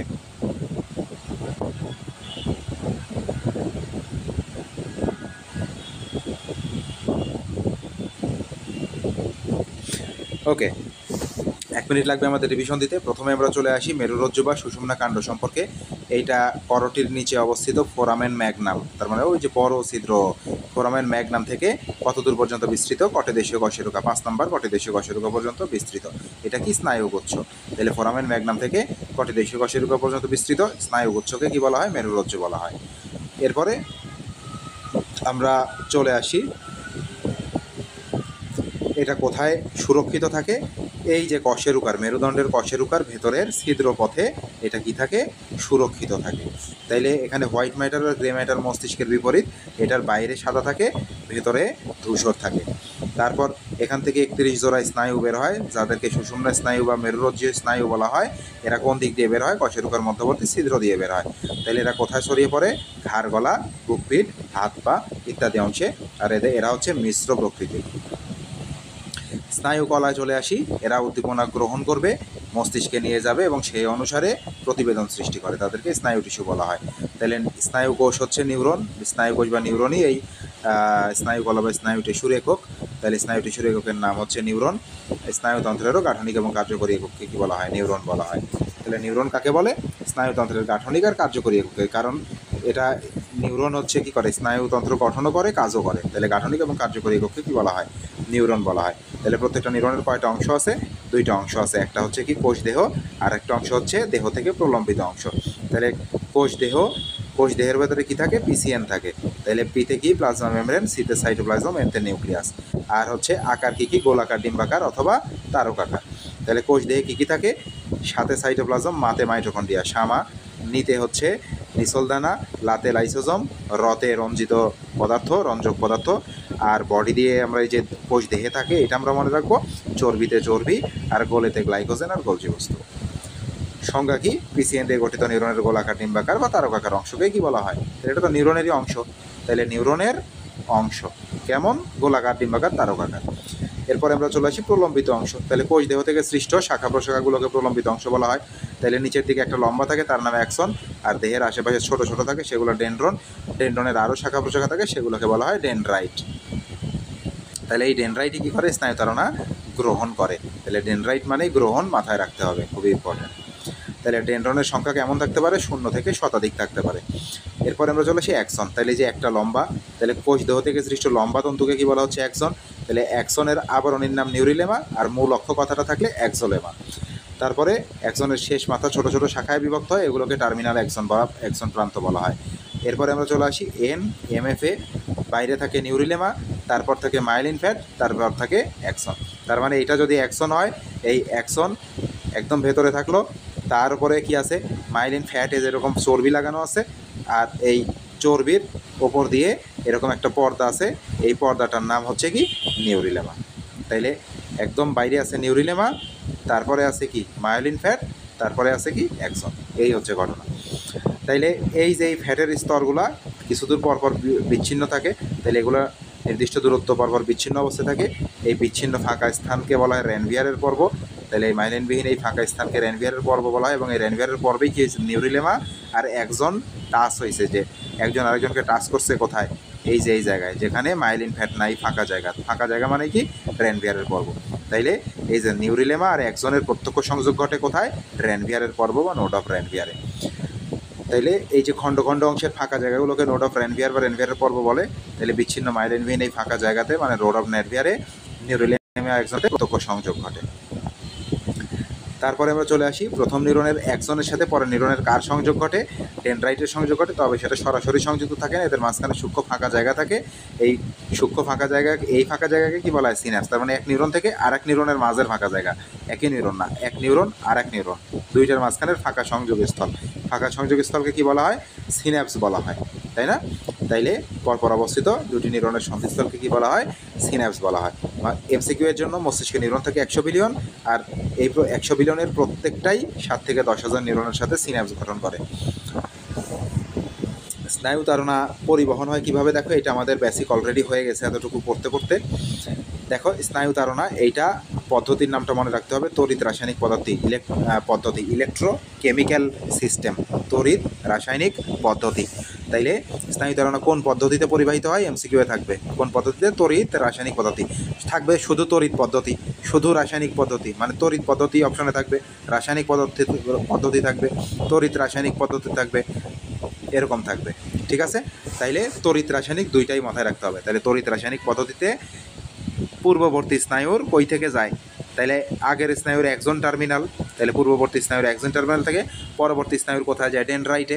তাইলে দেখো, আমরা এখানে যেটা দেখছিলাম, এই যে এইটাকে যদি আমরা পূর্ববর্তী বা প্রথম স্নায়ু ধরি, তাই প্রথম স্নায়ু থেকে মনে করো এই দ্বিতীয় আর মনে করো তৃতীয় স্নায়ুতে উদ্দীপনা যাচ্ছে। তাইলে এই স্নায়ুটা মনে করো তোমার হাতে আছে। কোথায় আছে এই স্নায়ুটা? তোমার হাতে আছে। হাতের এখানে মনে করো বসছে কি? হাতের এখানে ফুটছে সুই তোমার। এখন এই সুচ ফোটার উদ্দীপনাটা তোমার মস্তিষ্কে কিভাবে যাবে এটা একটু লক্ষ্য করো। তাহলে হাতে সুচ ফুটছে, হাতের এখানে যে স্নায়ু আছে, এই স্নায়ুর ডেনড্রাইট এই স্নায়ু উদ্দীপনা কী করবে? গ্রহণ করবে হাত থেকে। এই স্নায়ু উদ্দীপনা কোষ দেহ থেকে, কোষ দেহ হয়ে আসবে, একজন হয়ে আসবে, একজন প্রান্ততে চলে আসবে, একজন প্রান্ততে এসে আবার কোথায় প্রবেশ করবে? দেখো এদের সাথে কি সরাসরি লেগে আছে, এরকম সরাসরি ঠেকায় দেওয়া যাবে না, মাঝখানে একটু ফাঁকা জায়গা রাখা লাগবে চিত্র আঁকার সময়। তাইলে কারণ কি এদের মধ্যে একটা সূক্ষ্ম ফাঁকা জায়গা থাকে যার নাম সিন্যাপস, যার নাম কি সিন্যাপস। তাইলে সিন্যাপসটাকে যদি আমরা একটু এরকম কালার দিয়ে দিই, এই ধরো যে এটা হচ্ছে মনে করো ফাঁকা জায়গা, এইখানে এগুলো একটা একটার সাথে লেগে না থেকে একটু আলাদা হয়ে থাকে। তাইলে এই স্নায়ু উদ্দীপনা আমাদের একজন প্রান্ত থেকে কোথায় প্রবেশ করতে হবে, আগে সিন্যাপসে প্রবেশ করবে ফাঁকা জায়গায়, তারপর তো এই ফাঁকা জায়গা থেকে আবার কোথায় যাবে, ওইটা ডেনড্রাইটে, তাই না? তাইলে একজন টার্মিনাল থেকে সিন্যাপসে ঢুকবে, কারণ এই একজন টার্মিনাল আর ডেনড্রাইট এই দুটোর মাঝখানে কি আছে, সিন্যাপস আছে, ফাঁকা জায়গা আছে। তাহলে ফাঁকা জায়গা পার করেই তো ওই পাশে যাইতে হবে। তাইলে এই জন্য বলা হয় যে একজন টার্মিনাল থেকে যাবে সিন্যাপসে, সিন্যাপস থেকে যাবে ডেনড্রাইটে, ডেনড্রাইট থেকে ডেনড্রন, ডেনড্রন থেকে কোষদেহ, কোষদেহ থেকে আবার একজন টার্মিনাল, একজন টার্মিনাল থেকে আবার সিন্যাপস, সিন্যাপস থেকে আবার ডেনড্রাইট, আবার ডেনড্রন, আবার কোষদেহ, এইভাবে চলতে থাকবে। এইভাবে স্নায়ুর মাধ্যমে যাইতে যাইতে যাইতে যাইতে স্নায়ুটা কোথায় নিয়ে যাবে, ব্রেনে নিয়ে যাবে। তখন তুমি ওই সুস্ফোটার অনুভূতিটা তোমার ব্রেন উপলব্ধি করতে পারবে। তাইলে এই ঘটনাটা আমরা দেখি যে স্নায়ু উদ্দীপনা পরিবহন কোন সিকোয়েন্সে হয়। স্নায়ু তাড়না পরিবহন, দেখো স্নায়ু তাড়না কোন পদ্ধতিতে পরিবাহিত হয়, তড়িৎ রাসায়নিক পদ্ধতিতে পরিবাহিত হয়। তাইলে পূর্ববর্তী স্নায়ুর এক্সন টার্মিনাল থেকে কোথায় প্রবেশ করলো, সিন্যাপসে প্রবেশ করলো। তাহলে সিন্যাপসে খুবই গুরুত্বপূর্ণ, সিন্যাপসে ফাঁকা জায়গা, ওই ফাঁকা জায়গায় একটা তরল পদার্থ থাকে। তাহলে এই তরল পদার্থের নাম হচ্ছে নিউরো হিউমার, খুবই গুরুত্বপূর্ণ এমসিকিউ এর জন্য। তাইলে সিন্যাপসে কোন তরল পদার্থ থাকে, নিউরো হিউমার থাকে। তাইলে ফাঁকা জায়গায় তো কোনো কিছু পরিবহন হয় না, তার মানে বাতাসও যদি না থাকে, যদি ফাঁকা থাকে, আমার দেহের ভিতরে তার বাতাস নেই, তাই না? তার মানে কি ওখানে ফাঁকা থাকলে কি, ফাঁকা জায়গায় আমরা জানি কোনো কিছুই পরিবহন হইতে পারে না। তাহলে কোনো না কোনো মাধ্যম পরিবহনের জন্য লাগবেই। এই জন্য এখানে এই ফাঁকা জায়গাটাতে পরিবহনের জন্য একটা তরল পদার্থ থাকে সিন্যাপসে, যার নাম কি নিউরো হিউমার। তাইলে এই সিন্যাপসে যে প্রবেশ করলো, এই সিন্যাপসের ভেতরে মনে করো পানি আছে, সেই পানির নাম নিউরো হিউমার। তাইলে এই পানিটা এটাকে ভাসিয়ে আরেক নিউরনের ডেনড্রাইটের কাছে নিয়ে গেল। তাইলে এই নিউরো সিন্যাপসের মধ্য দিয়ে স্নায়ু তাড়না পরিবহনে কে সহায়তা করলো, নিউরো হিউমার সহায়তা করে। তাহলে সিন্যাপস থেকে পরবর্তী স্নায়ুর কোথায় যাবে, ডেনড্রাইটে যাবে। তাহলে ডেনড্রাইট থেকে কই যাবে, ডেনড্রনে যাবে। তাহলে ডেনড্রন থেকে কোথায় যাবে, বডিতে যাবে। বডি থেকে নিচের দিকে কোথায় যাবে, বডি থেকে যাবে একজনে, আবার একজন প্রাণ চলতে থাকবে। তাহলে দেখো স্নায়ু তাড়না এক নিউরন থেকে অন্য নিউরনে প্রবাহের প্রক্রিয়া কেমন। তারপরে যাবে ডেনড্রন, তারপরে সেল বডি, তারপরে যাবে কি একজন টার্মিনাল, একজন টার্মিনাল থেকে সিন্যাপসে প্রবেশ করবে। এই যে হলুদ কালারের এখানে কি আছে, হতে হলুদ, হতে হিউমার। তাইলে নিউরো হিউমার আছে সিন্যাপসের ভেতরে, এই সিন্যাপসের ভেতরে নিউরনের মাধ্যমে পরবর্তী নিউরনের আবার ডেনড্রাইটে যাবে। যে এই ডেনড্রাইট থেকে ওই নিউরন আবার কোথায় যাবে, এই যে এইভাবে চলতে থাকবে। ডেনড্রাইটের পর ডেনড্রন, সেল বডি, একজন, এই ঘটনাগুলো এক নিউরন এইভাবে স্নায়ুর মাধ্যমে আমাদের কোথায় যাবে, মস্তিষ্কে যাবে। তাইলে এইভাবে স্নায়ু তাড়না এক স্নায়ু থেকে অপর মুখী প্রবাহ। তাইলে এইটা সবসময় সামনে যাচ্ছে। তাইলে এই একমুখী প্রবাহ সম্পন্ন হয়। তাহলে তোমাকে এটা মাথায় রাখতে হবে এমসিকিউ এর জন্য। তাইলে স্নায়ু তাড়নার পরিবহন কোন দিক থেকে কোন দিকে, ডেনড্রাইট দিকে। তাইলে আমরা চলে আসি এই নিউরন নিয়ে পড়তেছিলাম নিউরনের প্রকারভেদ সম্পর্কে। তাইলে কাজের ওপর ভিত্তি করে নিউরনকে দুই শ্রেণীতে ভাগ করা যায়।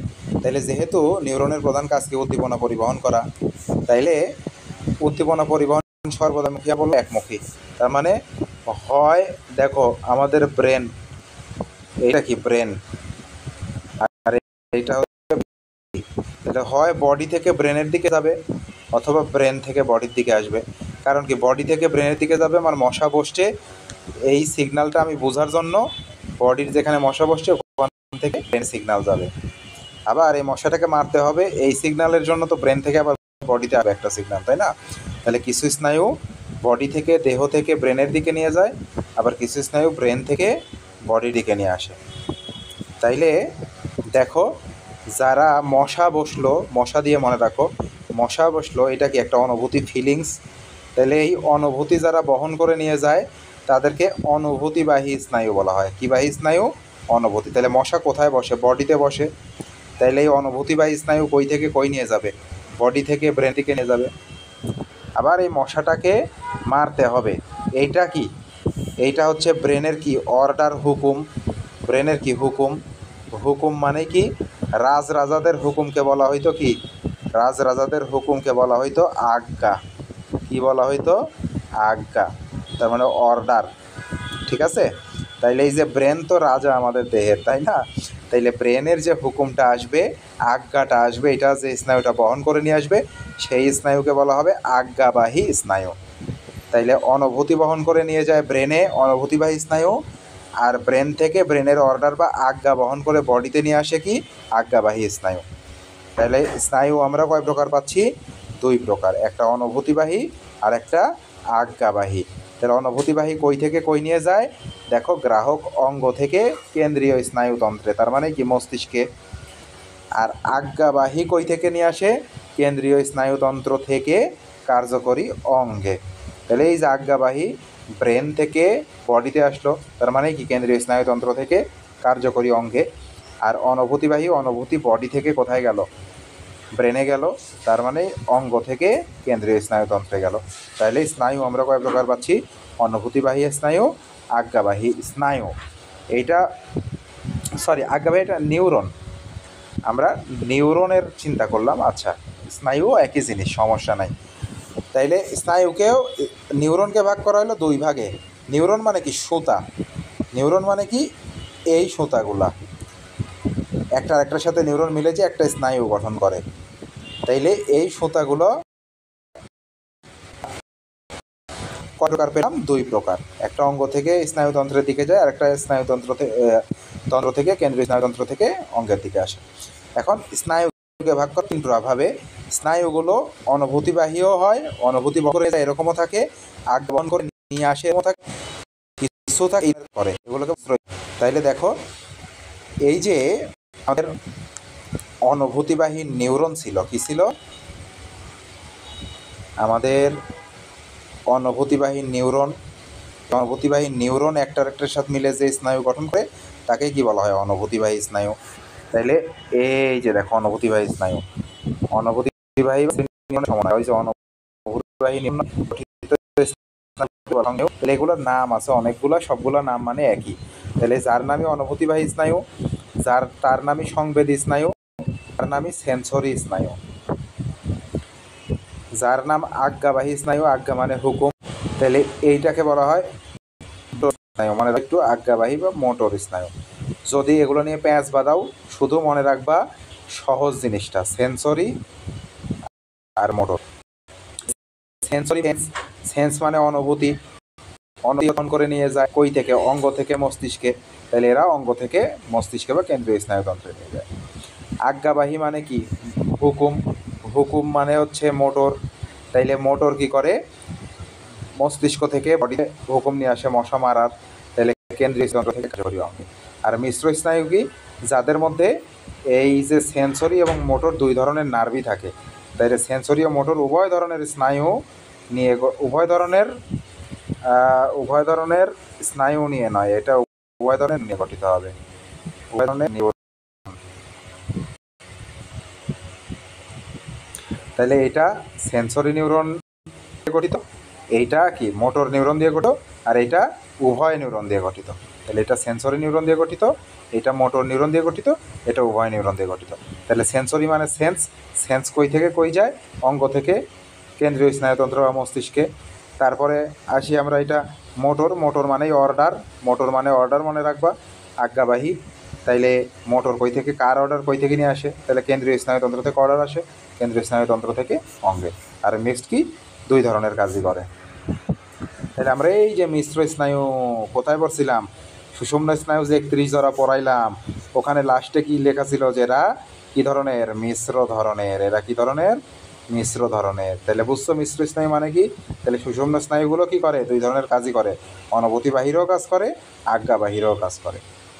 কারণ কি? সুষুম্না স্নায়ু কি? দেখো একটা গুচ্ছ না, কই থেকে আসছে এই গুচ্ছটা? মস্তিষ্ক থেকে আসছে। তাইলে তার মানে সারা দেহে যত তার ঢুকছে তারই কি আছে এই জায়গাটাতে। এই জন্য কি দেখো এই সুষুম্না কাণ্ড দিয়ে কি হয়, অনুভূতি এইদিকে হবে, অনুভূতি মস্তিষ্কের দিকে যায় অথবা মস্তিষ্ক থেকে অর্ডারও কি আসে। তাহলে দুই ধরনের স্নায়ু গুচ্ছই এখানে থাকে। এই জন্য এটাকে কি বলা হয়, সুষুম্না স্নায়ুগুলো কি ধরনের মিশ্র স্নায়ু। উদ্দীপনা সঞ্চালনে চলে আসি। উদ্দীপনা সঞ্চালন কত বাজে আমরা একটু সময়টা দেখে নিই।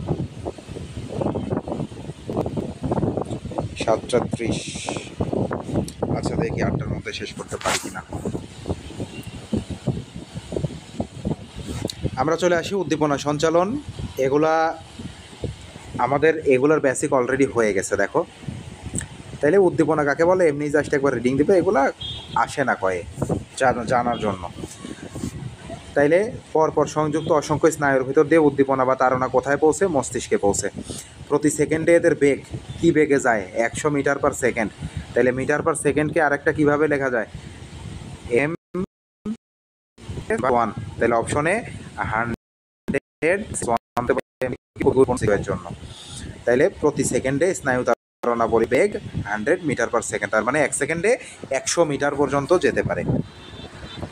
এখন এই যে স্নায়ু তাড়না বা স্নায়ু উদ্দীপনা, এটা তো সাধারণত কোথায় যাচ্ছে আমরা দেখতেছি, মস্তিষ্কে যাচ্ছে।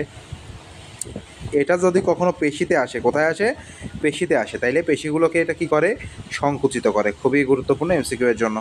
তাইলে স্নায়ু তাড়না পেশিতে গেলে পেশিকে কি করে, সংকুচিত করে সাড়া প্রদান করে। তাহলে পেশি সংকুচিত হয় স্নায়ু তাড়না আসলে, এটা মাথায় রাখবা। ফলে প্রয়োজন মতো দেহের অঙ্গ প্রত্যঙ্গ সঞ্চালিত হয়। মনে রাখবা যে পেশি সংকোচনের মাধ্যমেই আমরা হাঁটা চলা, নড়াচড়া, মারামারি, খেলাধুলা সব করতে পারি। তাইলে এই যে স্নায়ু তাড়না পেশিতে আসলে পেশি সংকোচন হয় এবং সেই সংকোচনের এই সাড়া প্রদান মানেই আমাদের কাজ হয়, আমরা যে সকল কাজ করে থাকি। তাহলে স্নায়ু তাড়না পেশিতে সঞ্চালিত হইলে কি হইলো, পেশিকে সংকুচিত করলো।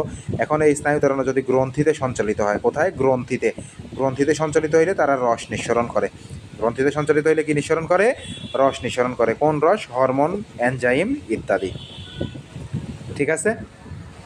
তাইলে আমরা দেখলাম স্নায়ু তাড়না মস্তিষ্কে গেলে মস্তিষ্ক অর্ডার দেওয়া হবে, স্নায়ু তাড়না পেশিতে গেলে পেশি সংকুচিত হয়, স্নায়ু তাড়না গ্রন্থিতে গেলে গ্রন্থি রস নিঃসরণ করে। এখন আমাদের মাথা ব্যথা হয়, শরীরে ব্যথা হয়, যন্ত্রণা হয়, কেউ স্পর্শ দিলে বুঝি, কেউ সিমটি দিলে বুঝি, কেউ কামড় দিলে আরেকভাবে বুঝি। তারপরে আমরা দেখি এই ঘটনাগুলো কিভাবে হয়ে থাকে। তাইলে এই ঘটনাগুলো সবই কি আমাদের অনুভূতি। তাইলে এগুলো কার মাধ্যমে পরিবাহিত হবে, অনুভূতিবাহী স্নায়ুর মাধ্যমে। বলা হয় অনুভূতিবাহী স্নায়ু উত্তেজিত হলে সেই উত্তেজনা মস্তিষ্কের দিকে অগ্রসর হয়ে আমাদের এই অনুভূতিগুলো উপলব্ধি করায়। তাহলে অনুভূতি উপলব্ধি হয় অনুভূতিবাহী স্নায়ুর মাধ্যমে। অনুভূতিবাহী স্নায়ুর ইংরেজি নাম কি ছিল, অনুভূতির ইংরেজি সেন্স থেকে সেন্সরি নার্ভ। ওকে, এরপরে আমরা চলে আসি উদ্দীপনা সঞ্চালন প্রক্রিয়ার উদাহরণ। এই উদাহরণ দেখবে এখন এমনিই পারবা, এতক্ষণ যা যা পড়ছি আমরা এই ঘটনাগুলোই এখানে এখন জাস্ট রিপিটেড আসবে।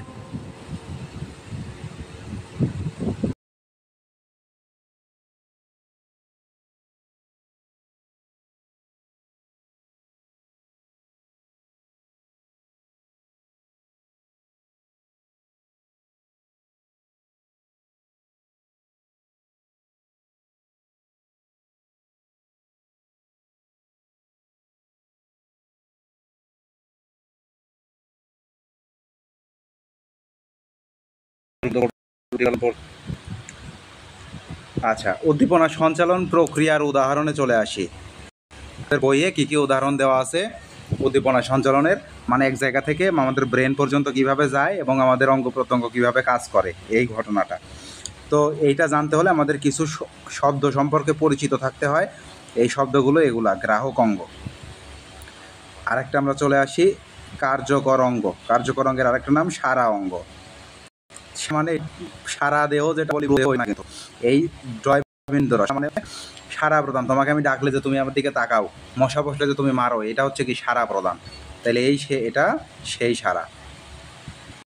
প্রথমে চলে আসি অঙ্গ কি, তাহলে যে অঙ্গ থেকে অনুভূতিবাহী স্নায়ুর অনুভূতি বা উদ্দীপনা মস্তিষ্ক পায়, তাহলে যে অঙ্গ থেকে তোমার হাতে যদি মশা বসে তাহলে হাত গ্রাহক অঙ্গ, তোমার দাঁতে যদি সেই ব্যথা মস্তিষ্কে গেলে দাঁত গ্রাহক অঙ্গ। বুঝতে পারছো? তাহলে যে অঙ্গ থেকে মস্তিষ্কে যায় সে হচ্ছে কি গ্রাহক অঙ্গ। যেমন উদাহরণ দেওয়া আছে, ত্বকে মশা বসলে ত্বক গ্রাহক অঙ্গ, কানে শব্দ গেলে কান গ্রাহক অঙ্গ, জিভ খেলে স্বাদ পাওয়া জিহ্বা গ্রাহক অঙ্গ। এরপরে আমরা চলে আসি কার্যকর অঙ্গ। কার্যকর অঙ্গ মানে কি সারা অঙ্গ, তার মানে যে অঙ্গ সারা প্রদান করে মানে কাছে। তাহলে মস্তিষ্ক যে অঙ্গে তার সিদ্ধান্ত, হুকুম বা আজ্ঞাবাহী স্নায়ুর মাধ্যমে প্রেরণ করে। তাহলে যে অঙ্গে ডাবল লিখছি, একটা যে অঙ্গে কেটে দিও।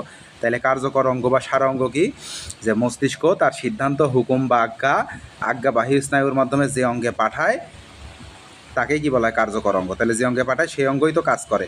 তোমার বাম হাতে মশা বসছে, মস্তিষ্ক ডান হাতে কি পাঠাবে, তার হুকুম পাঠাবে যে মশাটাকে মারো, তখন তুমি ডান হাত দিয়ে মশাটাকে মারবা। তাহলে এই যে ডান হাত এখানে কী হিসেবে কাজ করবে, গ্রাহক অঙ্গ হিসেবে কাজ করবে। আর বাম হাত কী হিসেবে কাজ করবে, গ্রাহক অঙ্গ। বাম হাতে মশা বসছে, তাহলে লেফট হ্যান্ডে তোমার বসছে হচ্ছে কি মশা, তাইলে মশাটা হচ্ছে লেফট হ্যান্ডটা কি গ্রাহক অঙ্গ, কারণ এই লেফট হ্যান্ড থেকে মশা বসার অনুভূতি কই আসতেছে, ব্রেনে আসতেছে। আবার ব্রেন কি করতেছে, ব্রেন রাইট হ্যান্ডকে বলতেছে, অর্ডার করতেছে যে মশাটাকে মারো। তাহলে এই যে সারা দিচ্ছে কোন অঙ্গ, রাইট হ্যান্ড। তাহলে রাইট হ্যান্ড এক্ষেত্রে তোমার কি সারা অঙ্গ বা সারা প্রধান অঙ্গ বা কার্যকর অঙ্গ বা কাজ করতেছে, এই জন্য কার্যকর অঙ্গ। এখন আমরা এই যে মেইনলি যেটা পড়তেছিলাম যে উদ্দীপনা সঞ্চালন প্রক্রিয়ার উদাহরণটা দেখি। যে চোখে আলো পড়লে কি হইলে, চোখে আলো পড়লে এই আলো পড়ার উদ্দীপনাটা আমাদের কিভাবে মস্তিষ্কে যায় এবং মস্তিষ্ক এই উদ্দীপনার প্রেক্ষিতে কি সাড়া প্রদান করে, এই ঘটনাটাকেই বলতেছে স্নায়বিক প্রতিক্রিয়া। তাহলে চোখে আলো পড়ার স্নায়বিক প্রতিক্রিয়ার ব্যাখ্যা।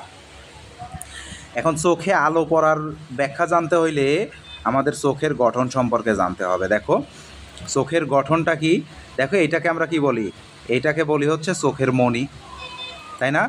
তাহলে তোমার চোখটা আজকে বাসায় যে ভালো করে আয়নায় দেখবা, তাহলে চোখের মণির মাঝখানে যে কালো গোল, এইটা একটা ছিদ্রপথ, এইটা একটা কি ছিদ্রপথ। তাইলে এই ছিদ্রপথকে বলা হয় পিউপিল বা চোখের তারা। তাহলে চোখের মণির মাঝখানে যে ছোট্ট একটা কালো অংশ থাকে ওইটাকে বলা হয় পিউপিল বা চোখের তারা। আর এই মণির সাইডের অংশটাকে বলা হয় আইরিশ। তাইলে এই আইরিশের পেশি যেখানে যে শেষ হয় এগুলো হচ্ছে আইরিশের পেশি। তাইলে আইরিশের পেশিগুলা যে জায়গাটাতে যে শেষ হয় ওই জায়গার মাঝখানে, আইরিশ পেশির মাঝখানের ফাঁকা জায়গাটাই কি পিউপিল। এখন একটা জিনিস মনে রাখবা, আইরিশ পেশি যদি এই যে এই পেশিগুলা, তাইলে এখানে একটু অন্য কালার দিই, এই যে এগুলা পেশি আইরিশ পেশি, তাইলে এগুলো হচ্ছে আইরিশ পেশি। আর মাঝখানের কালোটা হচ্ছে কি চোখের তারা বা পিউপিল। তাহলে চোখের তারা বা পিউপিল কি একটা ছিদ্র, আইরিশ কি চোখের পেশি, আইরিশের এগুলা কি আইরিশের বৃত্তাকার পেশি। কোন পেশি, বৃত্তাকার পেশি বা চোখের পেশি। এখন আইরিশের বৃত্তাকার পেশি এইগুলা যদি সংকুচিত হয়, কি হয় সংকুচিত, তাহলে আমরা কোন পেশি বললাম, আইরিশ এর বৃত্তাকার পেশি। আইরিশে অনেক ধরনের পেশি থাকে, অন্যান্য পেশি সম্পর্কে তোমাদের বইয়ে বলা নাই, বড় হবো তখন এগুলো পাবা উপরের ক্লাসে। তাহলে আপাতত এটুকু মনে রাখো যে আইরিশের বৃত্তাকার পেশি। তাহলে আইরিশের এই বৃত্তাকার পেশি যখন সংকুচিত হয়, কি হয় সংকুচিত হয়। সংকুচিত মানে কি, একটা জিনিস লম্বা, এইটা কি প্রসারিত। একটা রাবার যদি টেনে ধরো, এই রাবারটা তখন কি বলবো প্রসারিত। আবার এই রাবারটা যখন ছেড়ে দিবা তখন ছোট হয়ে যাবে, ছোট হয়ে গেলে এটাকে সংকুচিত বলা হয়। তাহলে সংকুচিত মানে কি ছোট হয়ে যাওয়া। ঠিক এটা মনে রাখবা, আইরিশের বৃত্তাকার পেশি সংকুচিত হইলে আমাদের কি হয়, এই মাঝখানে যে ছিদ্র আছে ছিদ্রটাও কি হয়ে যায়, ছোট হয়ে যায়। তার মানে আইরিশের বৃত্তাকার পেশি যদি প্রসারিত হয়, আইরিশের বৃত্তাকার পেশি যদি প্রসারিত হয় তাইলে এটাও কি হয়ে যাবে, প্রসারিত মানে লম্বা, লম্বা মানে বড়, তাহলে এই ছিদ্রটাও কি হয়ে যাবে, বড় হয়ে যাবে। তাইলে আইরিশের বৃত্তাকার পেশি সংকুচিত হইলে ছিদ্রটা ছোট হয়ে যায়। ছিদ্র মানেই কি চোখের তারা মানেই পিউপিল। তাহলে ছিদ্র, চোখের তারা বা পিউপিল ছোট হয়। আইরিশের বৃত্তাকার পেশি সংকুচিত হইলে, আইরিশের বৃত্তাকার পেশি প্রসারিত হইলে চোখের তারা বা পিউপিল বা ছিদ্রটা কি হয়ে যায়, বড় হয়ে যায়। এখন তুমি বাসায় যাবা, বাসায় যেয়ে আজকে আয়নার সামনে চোখ ধরবা, চোখ ধরে মোবাইলে টর্চ জ্বালাবা, টর্চ জ্বালায়া তোমার চোখের পাশ থেকে আস্তে আস্তে আস্তে আস্তে টর্চটা তোমার এই চোখের দিকে নিয়ে আসবা, এবং আর এক চোখ দিয়ে তুমি কি করবা, আয়নায় তুমি ওই যে চোখে আলো ধরছো, চোখের মনে করো তুমি ডান চোখে টর্চ লাইট দিয়ে আলো ধরবা, এইটা তোমার চোখের ডান কানের দিক থেকে চোখের দিকে আস্তে করে টর্চ লাইটটা আগায় নিয়ে আসবা, এবং বাম চোখ দিয়ে এই আয়নাতে দেখবা যে তোমার ডান চোখে কী কী পরিবর্তন হচ্ছে। তুমি দেখবা যে যখন মোবাইলের আলো ধরবা তখন কি সেখানে আলো বেশি পড়ছে, তার মানে কি ওইটা তীব্র আলো, তীব্র আলো মানে কি ব্রাইট লাইট। তাহলে তীব্র আলোতে দেখবা যে তোমার ওই চোখের তারা এইটা ছোট হয়ে যাচ্ছে, তোর চোখের তারা বা ছিদ্র পিউপিল দেখো এখানে ছোট্ট হয়ে আছে, তাহলে চোখের তারা বা পিউপিল কী হয়ে যাচ্ছে, ছোট হয়ে যাচ্ছে। আবার যখন মোবাইলের আলোটা সরাই নিবা ওই চোখের তারাতে তাকায়াই থাকবা, চোখের আলো সরাই নিলে কি আলো, তাহলে মৃদু আলো, তাহলে মৃদু আলোকে ইংরেজিতে বলা হয় ডিম লাইট। আমরা ঘুমানোর আগে যে জিরো বাল্ব জ্বালাই, জিরো বাল্বকে আরেকটা নামে ডিম লাইট বলা হয়, কারণ এখানে মৃদু আলো থাকে। তাহলে মৃদু আলো বা ডিম লাইটে দেখবা যে ওই যে মোবাইলের আলোটা যখন ছড়ায় নিবা তখন দেখবা যে এই চোখের তারা বা পিউপিল এই ছিদ্রটা কী হয়ে যাচ্ছে, আস্তে আস্তে আস্তে আস্তে একটু বড় হয়ে যাচ্ছে। তাইলে এই যে তীব্র আলোতে কি হয়, চোখের তারা ছোট হয়। তাহলে ছোট হয় কখন, তাহলে তীব্র আলোতে কি হয়, দেখো তীব্র আলো, তীব্র আলোতে আইরিশের বৃত্তাকার বেশি কি হইল, যেহেতু ছোট হচ্ছে কি হচ্ছে, ছোট হচ্ছে পিউপিল, তার মানে কি আইরিশের বৃত্তাকার বেশি কি হইতে হবে, সংকুচিত হইতে হবে। তাহলে আমরা বলবো যে তীব্র আইরিশের বৃত্তাকার বেশি সংকুচিত হয়, ফলে চোখের তারা কি হয়ে যায়, ছোট হয়ে যায়। আবার মৃদু আলোতে মানে কম আলোতে আইরিশের বৃত্তাকার বেশি কেমন হয়, রিল্যাক্স হয়, প্রসারিত হয়। তাইলে প্রসারিত হয় তখন আমাদের চোখের তারা বা ছিদ্রটা কি হয়ে যায়, বড় হয়ে যায়। তাহলে একদম বাস্তব উদাহরণ নিজে নিজে আয়নাতে দেখে দেখে পড়বা। এগুলো তো তোমাদের ছোট ক্লাসেও ছিল, আমি তো বোধহয় এর আগে ক্লাস 8-এ না কোন ক্লাসে যে পড়াইলাম এটা। ওকে, তাইলে দেখো আলো পড়লে কী কী ঘটনা ঘটে, এই ঘটনাগুলো আমরা একটু দেখি। দেখো টর্চ লাইটের আলো কই পড়বে, চোখে পড়বে, আলো কই পড়বে, চোখে পড়বে। তাইলে এই আলো পড়ার উদ্দীপনাটা চোখ থেকে কই যাবে, মস্তিষ্কে যাবে। তাইলে চোখ থেকে, চোখ কি অঙ্গ, এখান থেকে কই যাচ্ছে, মস্তিষ্ক মানে কেন্দ্রীয় স্নায়ুতন্ত্র। তাহলে অঙ্গ থেকে কেন্দ্রীয় স্নায়ুতন্ত্রে যায় কি, অনুভূতি, অনুভূতি বহন করে কি, অনুভূতিবাহী স্নায়ু। তাইলে এখানে চোখ কী হিসেবে কাজ করবে, গ্রাহক অঙ্গ, কারণ আলো গ্রহণ করতেছে, আলো পড়তেছে কোথায়, চোখে। যেভাবে মশা আমার হাতে বসলে হাত গ্রাহক অঙ্গ হইতো, আলো তো চোখে পড়বে, তাইলে চোখ কী হিসেবে কাজ করবে, এখানে গ্রাহক অঙ্গ। তাইলে আলো গ্রাহক অঙ্গ চোখে পড়লে চোখের রেটিনায় অবস্থিত অনুভূতিবাহী স্নায়ু, তাইলে আলো পড়ছে, এটা কি একটা অনুভূতি, তাইলে এটা কার মাধ্যমে মস্তিষ্কে যাবে, অনুভূতিবাহী স্নায়ুর মাধ্যমে। আমরা জানি অঙ্গ থেকে অনুভূতি মস্তিষ্কে নিয়ে যায় কে, অনুভূতিবাহী স্নায়ু। অনুভূতিবাহী স্নায়ুর ইংরেজি নাম কি, সেন্সরি স্নায়ু। অনুভূতির ইংরেজি সেন্স, SENSE। তাহলে এই সেন্স থেকে এটার নাম হয় সেন্সরি। তাইলে সেন্সরি স্নায়ুর মাধ্যমে এই আলোর সেন্স আমার কোথায় গেল, এই অনুভূতিবাহী স্নায়ুতে ঢুকবে। এখন অনুভূতিবাহী স্নায়ু অনুভূতি গ্রহণ করে তার কোন অংশ দিয়ে বলো তো, তার কোন অংশ দিয়ে। তাইলে এই যে তার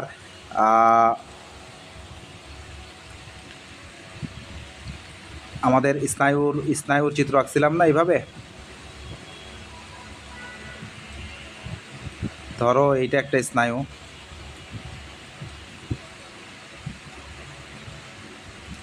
তাইলে স্নায়ুর ওপরের দিকে যেগুলো আঁকছি এগুলো হচ্ছে কি ছোট ছোট শাখা, এগুলো হচ্ছে ডেনড্রাইট। তাইলে আমরা জানি যে অনুভূতি গ্রহণ করে কে, ডেনড্রাইট, আমরা পড়ে আসছি। তাইলে এই যে অনুভূতিবাহী স্নায়ুর কোথায় প্রবেশ করবে এই আলো পড়ার উদ্দীপনা, তাইলে চোখে যখন আলো পড়বে আলোটা রেটিনায় যেয়ে পড়বে, রেটিনা মনে রাখবে আয়নার মতো কাজ করে। তাইলে চোখে আলো পড়বে, আলোটা রেটিনায় যাবে, রেটিনায় অবস্থিত অনুভূতিবাহী স্নায়ুর এই অনুভূতি কোথায় প্রবেশ করবে, অনুভূতিবাহী স্নায়ুর ডেনড্রাইটে প্রবেশ করবে, কারণ আমরা জানি অনুভূতি গ্রহণ করে কে, ডেনড্রাইট। তাইলে এই ডেনড্রাইটে স্নায়ু তাড়না সৃষ্টি হবে। এই স্নায়ু তাড়না রেটিনা থেকে কই যাবে, মস্তিষ্কে যাবে, কার মাধ্যমে, এই যে অনুভূতিবাহী স্নায়ুতে ঢুকলো এই অনুভূতিবাহী স্নায়ুর মাধ্যমে। অনুভূতিবাহী স্নায়ু কি, এই যে এরকম একটা নিউরন আর গঠন করে অনুভূতিবাহী চোখের রেটিনা থেকে আমাদের নিয়ে গেল, ব্রেইনে নিয়ে গেল। তাইলে মস্তিষ্ক কি করলো, স্নায়ু বিশ্লেষণ কি, তারপর এই অনুযায়ী সিদ্ধান্ত দেয়। তাইলে পড়ছে বেশি আলো, তাহলে বেশি আলো হইলে কি সিদ্ধান্ত দিবে আলো যে পিউপিল ছোট করো, অনেক বেশি আলো পড়ছে। তাইলে বেশি আলোতে কি হয়, ছিদ্র হয়, তাহলে ছিদ্র ছোট হইতে হয়, ছিদ্র ছোট হইতে হইলে কোথায় লিখবে, ডিলিট করা, ছিদ্র ছোট হইতে হইলে কই লিখছি কি নাই, আচ্ছা ডিলিট করে দিয়েছি। ছিদ্র ছোট হইতে হইলে আমাদের বৃদ্ধি হবে, যেতে হবে, আর মস্তিষ্ক সংকেত দিবে বেশি করবে, তুমি সংশ্লে ওই ছিদ্রটা কি হয়ে যাবে। তাইলে দেখো যে মস্তিষ্ক সিদ্ধান্ত নিল হইতে বলবে, তাহলে এই সিদ্ধান্ত মস্তিষ্ক থেকে, সিদ্ধান্ত মানে কি অর্ডার, অর্ডার মানে কি আজ্ঞা, আজ্ঞা আসবে কার মাধ্যমে, আজ্ঞাবাহী স্নায়ুর মাধ্যমে। তাইলে মস্তিষ্ক সিদ্ধান্ত আজ্ঞাবাহী স্নায়ুর মাধ্যমে কই আসবে, চোখের আইরিশের, ওই যে কাকে পাঠাইলো আইরিশের বৃত্তাকার পেশিকে, তাইলে আইরিশের বৃত্তাকার পেশিতে আসে।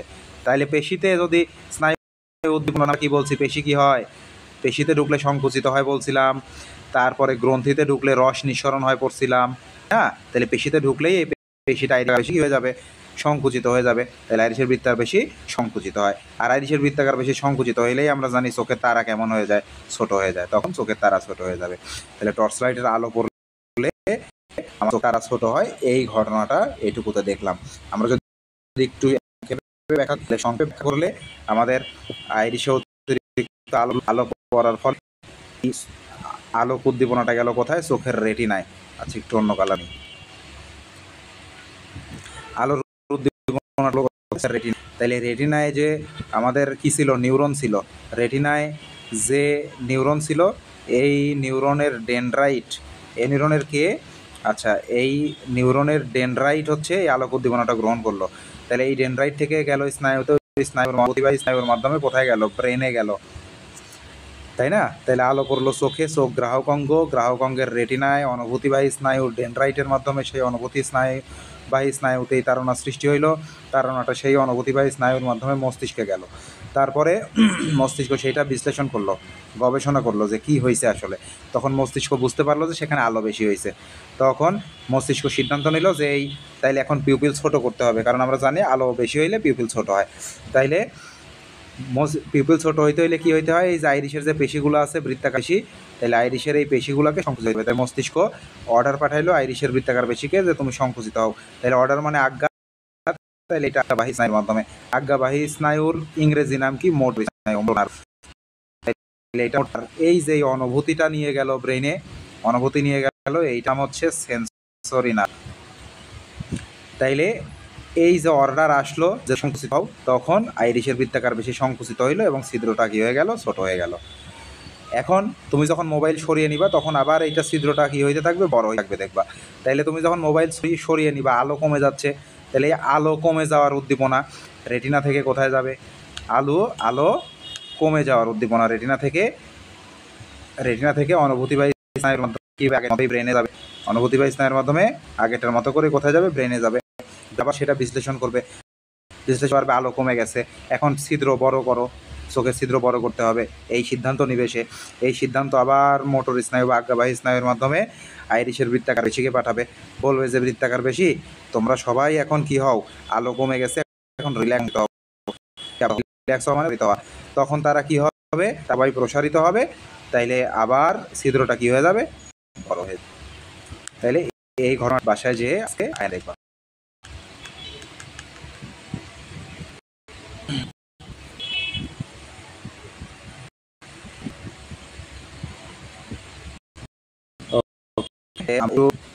পরের পিছে চলে, তাহলে টর্চ লাইটের আলো সম্পর্কে আমাদের পড়া শেষ।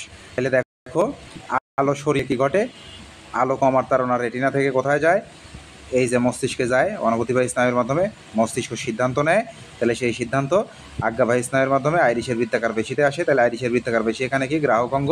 তাহলে মৃদু আলোতে আইরিশের বৃত্তাকার পেশি কি হয়, প্রসারিত হয়, প্রসারিত হওয়া মানেই তারা কি হয়ে যাবে, বড় হয়ে যাবে।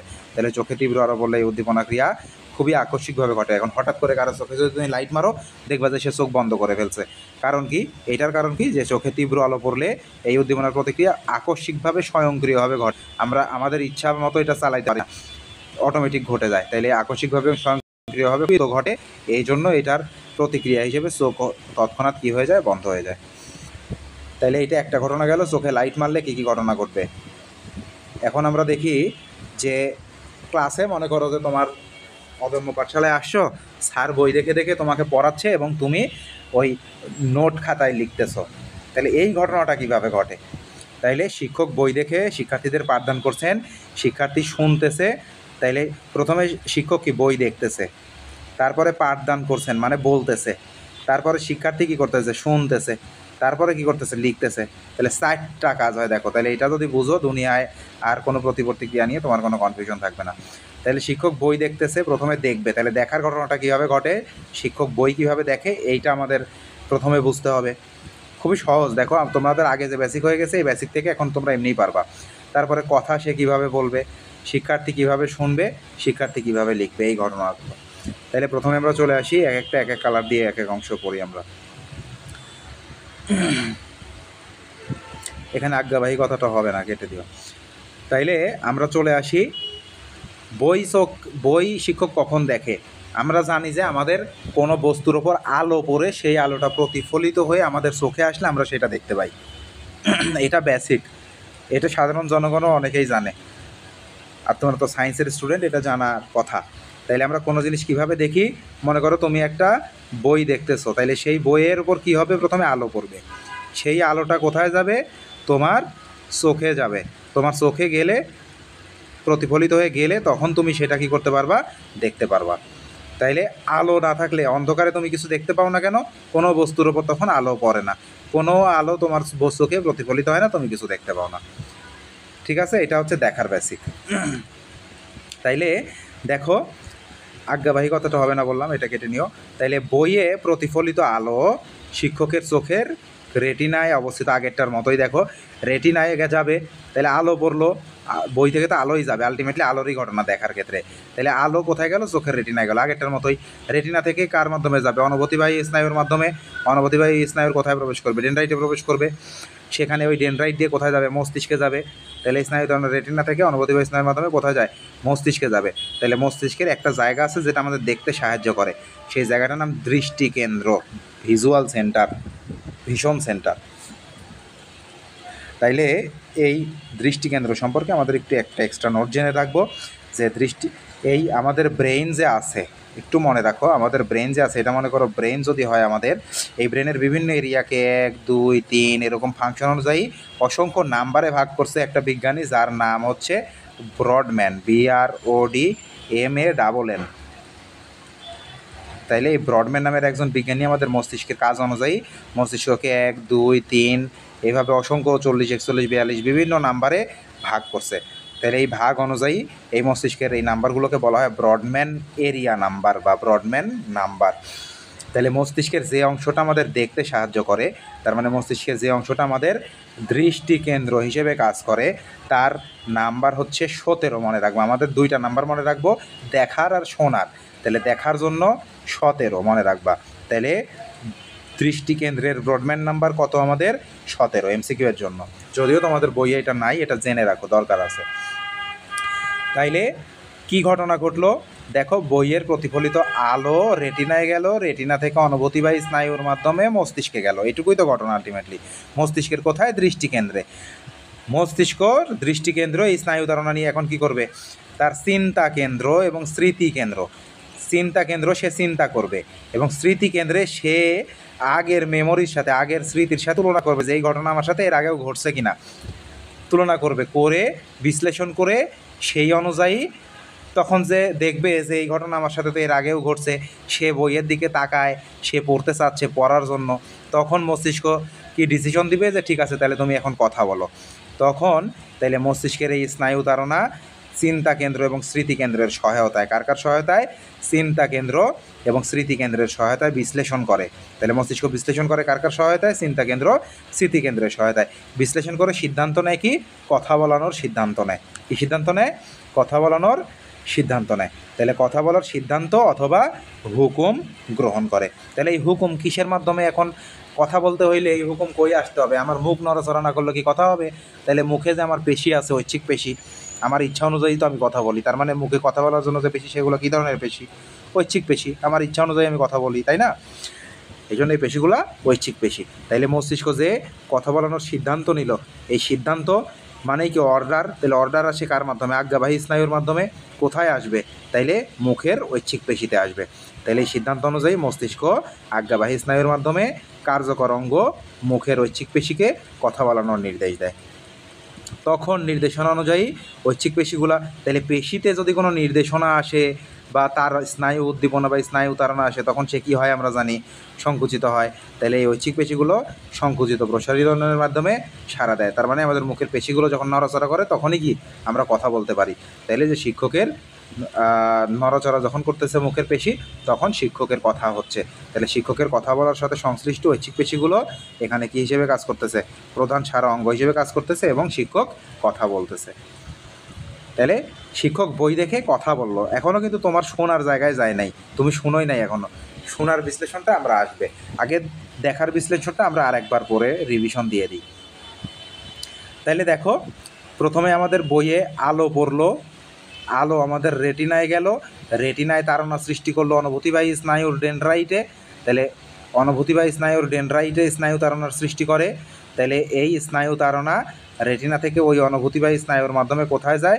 মস্তিষ্কের দৃষ্টিকেন্দ্রে যায়। দৃষ্টিকেন্দ্রের নাম্বার 17। দৃষ্টিকেন্দ্রে গেলে আরও দুইটা কেন্দ্রের সহায়তায় এটাকে বিশ্লেষণ করে, চিন্তা আর স্মৃতি, স। তাইলে মস্তিষ্ক এই স্নায়ু তাড়না চিন্তা আর স্মৃতিকেন্দ্রের সহায়তায় বিশ্লেষণ করে এবং কথা বলানোর সিদ্ধান্ত নেয়, অর্ডার নেয়। তাহলে কথা বলতে হলে এই অর্ডারটা কোথায় পাঠাতে হবে? মুখের ঐচ্ছিক পেশিতে পাঠাইতে হবে। এখন এই মুখের ঐচ্ছিক পেশিতে পাঠায় কি? অর্ডার পাঠায়, আজ্ঞা পাঠায়। তার মানে যে স্নায়ুর মাধ্যমে পাঠাবে তার নাম কি? আজ্ঞাবাহী স্নায়ু। তাইলে এই যে সিদ্ধান্ত অনুযায়ী মস্তিষ্ক কি আজ্ঞাবাহী স্নায়ুর মাধ্যমে কার্যকর অঙ্গ মুখের ঐচ্ছিক পেশিকে কথা বলানোর জন্য নির্দেশ দেয়। তখন এই যে ঐচ্ছিক পেশি কি? পেশি। তাহলে পেশিতে গেলে কী হবে? পেশি সংকুচিত হবে, তাহলে পেশি সংকোচন প্রসারণ হয় এবং শিক্ষক কথা বলে। ঠিক আছে? তাহলে এক্ষেত্রে ওই ঐচ্ছিক পেশিগুলোই কি সারা অঙ্গ হিসেবে কাজ করে, সারা অঙ্গ বা কার্যকর অঙ্গ হিসেবে কাজ করে। তাইলে এই ঘটনাটা আমরা একটু দেখি। চিত্রে তোমাদের বইয়ে এই চিত্রটা দেওয়া আছে। তাহলে সূর্য থেকে আলো আসলো বইয়ের ওপর, তাহলে সূর্য থেকে আলো এসে বইয়ে পড়ে, বই থেকে প্রতিফলিত হয়ে শিক্ষকের চোখে গেল। তাহলে সূর্য থেকেই যেখানে লেখা আছে আসা আলো বইয়ের পাতায় প্রতিফলিত হচ্ছে, প্রতিফলিত হয়ে কোথায় গেল? শিক্ষকের চোখে গেল। প্রতিফলিত আলো শিক্ষকের চোখে গেল, চোখে যে কোথায় যাবে? রেটিনায় যাবে। রেটিনায় উদ্দীপনা সৃষ্টি করছে কোথায়? অনুভূতিবাহী স্নায়ুতে, রেটিনার। ঠিক আছে? তারপরে এই যে আলো চোখের স্নায়ু দিয়ে কোথায় যাবে? মস্তিষ্কে যাবে। মস্তিষ্ক মুখমণ্ডলের ঐচ্ছিক পেশিকে প্রয়োজনীয় নির্দেশ দেয়, মানে কথা বলার নির্দেশ দেয়। তারপরে ঐচ্ছিক পেশিগুলো এই যে নড়াচড়া করে এবং শিক্ষক কী করে? কথা বলে। এখন কথা বললো, কী হইলো? শব্দ হইলো, তাই না? এখন তুমি শুনতেছো কীভাবে? এটা দেখো, শব্দ হইলো মুখে। তাহলে এই শব্দ বাতাসে কিসের সৃষ্টি করে? একটা তরঙ্গের সৃষ্টি করে। তাইলে কোন তরঙ্গ? শব্দ তরঙ্গের সৃষ্টি করে বাতাসে। তাইলে শিক্ষকের কথা বাতাসে কোন তরঙ্গ সৃষ্টি করে? শব্দ তরঙ্গ সৃষ্টি করে। তাহলে বাতাস একটা মাধ্যম, আমরা জানি বাতাসের মাধ্যমে তরঙ্গ পরিবাহিত হয়। তাহলে এই বাতাসের মাধ্যমে এই শব্দ তরঙ্গটা এসে তোমার কোথায় ধাক্কা দিবে? কানের পর্দায় ধাক্কা দিবে। তাহলে কানের পর্দায় এসে এই শব্দ তরঙ্গটা উদ্দীপনা জাগাচ্ছে। এখন কানের পর্দায় যে এটা কি? শব্দ একটা অনুভূতি। কানের পর্দায় যে অনুভূতিবাহী স্নায়ু আছে, ওই অনুভূতিবাহী স্নায়ুতে এটা কি করবে? অনুভূতিবাহী স্নায়ুর ডেনড্রাইটে তাড়নার সৃষ্টি করবে। তখন সেই তাড়না আবার আজ্ঞাবাহী স্নায়ুর মাধ্যমে তোমার মস্তিষ্কে যাবে। এই তাড়নাটা কি? প্রথমে শব্দ কোথায় প্রবেশ করলো? কানে প্রবেশ করলো, কানের পর্দায়। তারপরে কানের পর্দায় যে নিউরন আছে আজ্ঞাবাহী নিউরন, ওই আজ্ঞাবাহী নিউরনের মাধ্যমে মস্তিষ্কে গেল। তখন মস্তিষ্ক বুঝলো যে এখানে শিক্ষকের কথা সে শুনতে চাচ্ছে এবং লিখতে চাচ্ছে। তখন সে শোনা তো হয়ে গেছে, কানে ঢুকছে মানেই শুনছে। তাহলে এখন কি? মস্তিষ্ক সিদ্ধান্ত দিবে শোনার পর, লেখার নির্দেশনা। এখন মস্তিষ্ক নির্দেশ দিল যে লিখতে হবে। লিখতে হইলে এই নির্দেশনা তুমি কী দিয়ে লিখো? নাক দিয়ে লিখো না মুখ দিয়ে লিখো? তাহলে হাত দিয়ে লিখো। তাহলে এই নির্দেশনা মস্তিষ্ক থেকে কই আসবে? হাত আসবে। এখন হাত নড়াচড়া করে লিখতে হয়। নড়াচড়া করতে হইলে আমাদের পেশি লাগে। কি লাগে? পেশি লাগে, পেশির সংকোচন প্রসারণ লাগে। তাইলে মস্তিষ্ক এখন এই হাতের পেশিকে নির্দেশ দিবে, অর্ডার দিবে। কোন স্নায়ুর মাধ্যমে অর্ডার আসে? আজ্ঞাবাহী স্নায়ুর মাধ্যমে আসে। তাহলে মস্তিষ্ক থেকে এই যে আজ্ঞাবাহী স্নায়ুর মাধ্যমে হাতের পেশিতে অর্ডার আসবে। হাতের পেশি কি? ঐচ্ছিক পেশি, আমরা ইচ্ছা অনুযায়ী নড়াচড়া করতে পারি। তাহলে ঐচ্ছিক পেশিতে অর্ডার আসবে যে তুমি লিখো। তাহলে অর্ডার আসলেই পেশির কাজ কি? সংকুচিত হওয়া। তাহলে সে সংকুচিত প্রসারিত হবে, হাতকে বিভিন্নভাবে নাড়াবে এবং তোমাকে লিখতে সাহায্য করবে। তাহলে ঘটনাগুলো অনেক মানে সিকোয়েন্স অনুযায়ী, বুঝছো? ধারাবাহিক নাটক যেরকম দেখো একের পর পর্ব আসে, এইটাও ধারাবাহিক নাটকের মতো। একটা অংশ না বুঝলে পরের অংশ তুমি বুঝতে পারবে না, আর বুঝলে তোমার জীবনে মুখস্থ করা লাগবে না, তুমি নিজে কল্পনা করেই লিখতে পারবে এগুলা। তাইলে দেখো আমরা একটু দিয়ে দিই, দেখে পড়া। আলো পড়লো, রেটিনায় গেল, রেটিনায় স্নায়ু তারা তৈরি করলো, স্নায়ু তারা অনুভূতি বা স্নায়ুর মাধ্যমে মস্তিষ্ক কেন্দ্রে আরো মস্তিষ্কের দৃষ্টি কেন্দ্র আরো দুইটা এর সহায়তায়, একটা সতে স্মৃতি কেন্দ্র আর এক সতে চিন্তা কেন্দ্র। তাহলে মস্তিষ্ক আরো দুইটা কেন্দ্রের সহায়তায় সেই অনুযায়ী কথা বলার অর্ডার দিল। অর্ডারটা কাকে দিবে? কথা বলতে মুখে, তার মানে হচ্ছে অর্ডার দিল। এই নির্দেশনা অনুযায়ী পেশিতে আসলেই পেশি কী হয়? সংকুচিত হয়, তার মানে পেশি সংকুচিত প্রসারিত হবে এবং শিক্ষক কথা বলবে। তারপরে এই কথা কি করবে? বাতাসে শব্দ তরঙ্গের সৃষ্টি করে, শব্দ তরঙ্গের সৃষ্টি করে। এই তরঙ্গ তোমার কোথায় যাবে? ছাত্রের কানের পর্দায় যেয়ে উদ্দীপনা জাগাবে। তাহলে এই উদ্দীপনা তারা কানের পর্দায় কি অনুভূতি স্নায়ু আছে, সেখানকার অনুভূতিবাহী শ্রবণ স্নায়ুর মাধ্যমে কোথায় যাবে? মস্তিষ্কের শ্রবণ কেন্দ্রে যাবে। আমরা বলছিলাম দুইটা কেন্দ্রে রাখবে, হচ্ছে দৃষ্টি কেন্দ্র দেখতে সাহায্য করে, আর হচ্ছে কোথায় ছিল দৃষ্টি কেন্দ্র? এই যে দৃষ্টি কেন্দ্র 17 দৃষ্টি কেন্দ্র দেখতে সাহায্য করে, আর 41-42 স্মৃতি কেন্দ্র শুনতে সহায়তা করে। তাহলে স্মৃতি কেন্দ্রের ব্রডব্যান্ড নাম্বার কত? 41-42। তাহলে 17 দৃষ্টি, 41-42 শ্রবণ, মনে রাখো। তাইলে এই অনুভূতি বা স্নায়ুর মাধ্যমে শ্রবণ কেন্দ্রে গেল, শ্রবণ কেন্দ্র আবার ওই যে দুইটা কেন্দ্রের সহায়তা নিল। তাহলে স্মৃতি কেন্দ্র আর চিন্তা কেন্দ্রের সহায়তায় সিদ্ধান্ত নিল যে স্টুডেন্টকে কথা বলাইতে হবে। তাহলে এই অর্ডার কার মাধ্যমে যাবে? মোটর স্নায়ুর মাধ্যমে। মোটর মানে কি? আজ্ঞাবাহী।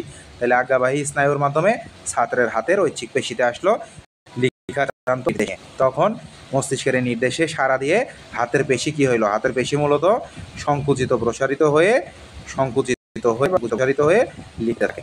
এখানে ছাত্রের হাতের পেশি আছে, এই পেশি সাড়া দিচ্ছে, তার মানে প্রধান সারা অঙ্গ। ঠিক আছে? তাহলে কানের পর্দায় যে শব্দ গেল, দেখো একটু লক্ষ্য করো, বই থেকে আলো এসে পড়তেছে না বুকে, চোখ, তাই না? শিক্ষকের কথা তোমার কানের পর্দায় অনুভূতি সৃষ্টি করতেছে, তার মানে এখানে কি গ্রাহক অঙ্গ কি? তোমার কানের পর্দা।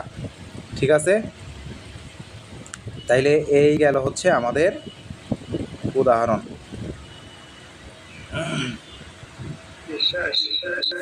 হ্যাঁ, জাহাঙ্গীর,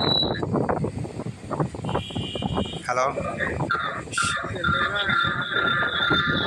শুনতে পাচ্ছি না, একটা মিউট করো, একটা মিউট করে বলো।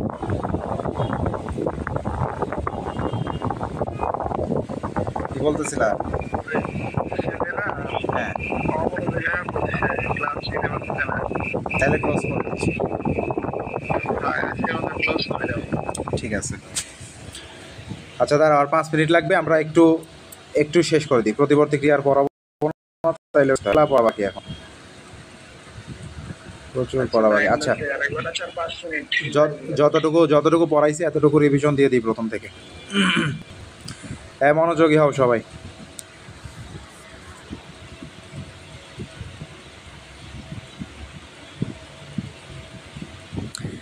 তাইলে আমরা আজকে পড়তেছিলাম, প্রথমে ছিল মেরু রজ্জু বা সুষুম্না কাণ্ড।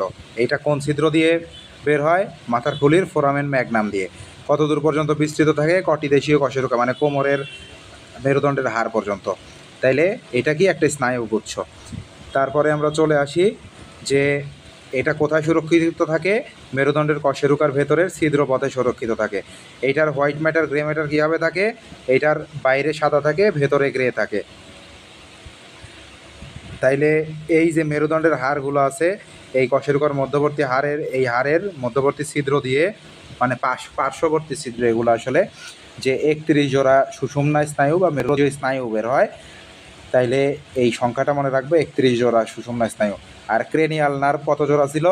12 জোড়া। তার মানে আমাদের মস্তিষ্ক থেকে বের হয় 12 জোড়া, আর সুষুম্না কাণ্ড থেকে বের হয় 31 জোড়া। মস্তিষ্ক থেকে বের হওয়া 12 জোড়াকে বলা হয় ক্রেনিয়াল নার্ভ, সুষুম্না কাণ্ড থেকে 31 জোড়া বের হওয়াকে বলা হয় আমাদের স্পাইনাল নার্ভ। আমরা চলে আসি স্নায়ুকলা। স্নায়ুকলা কী করে? উদ্দীপনা গ্রহণ করে, উদ্দীপনা অনুসারে প্রতিবেদন সৃষ্টি করে। তাহলে স্নায়ুকলার একক কি? নিউরন।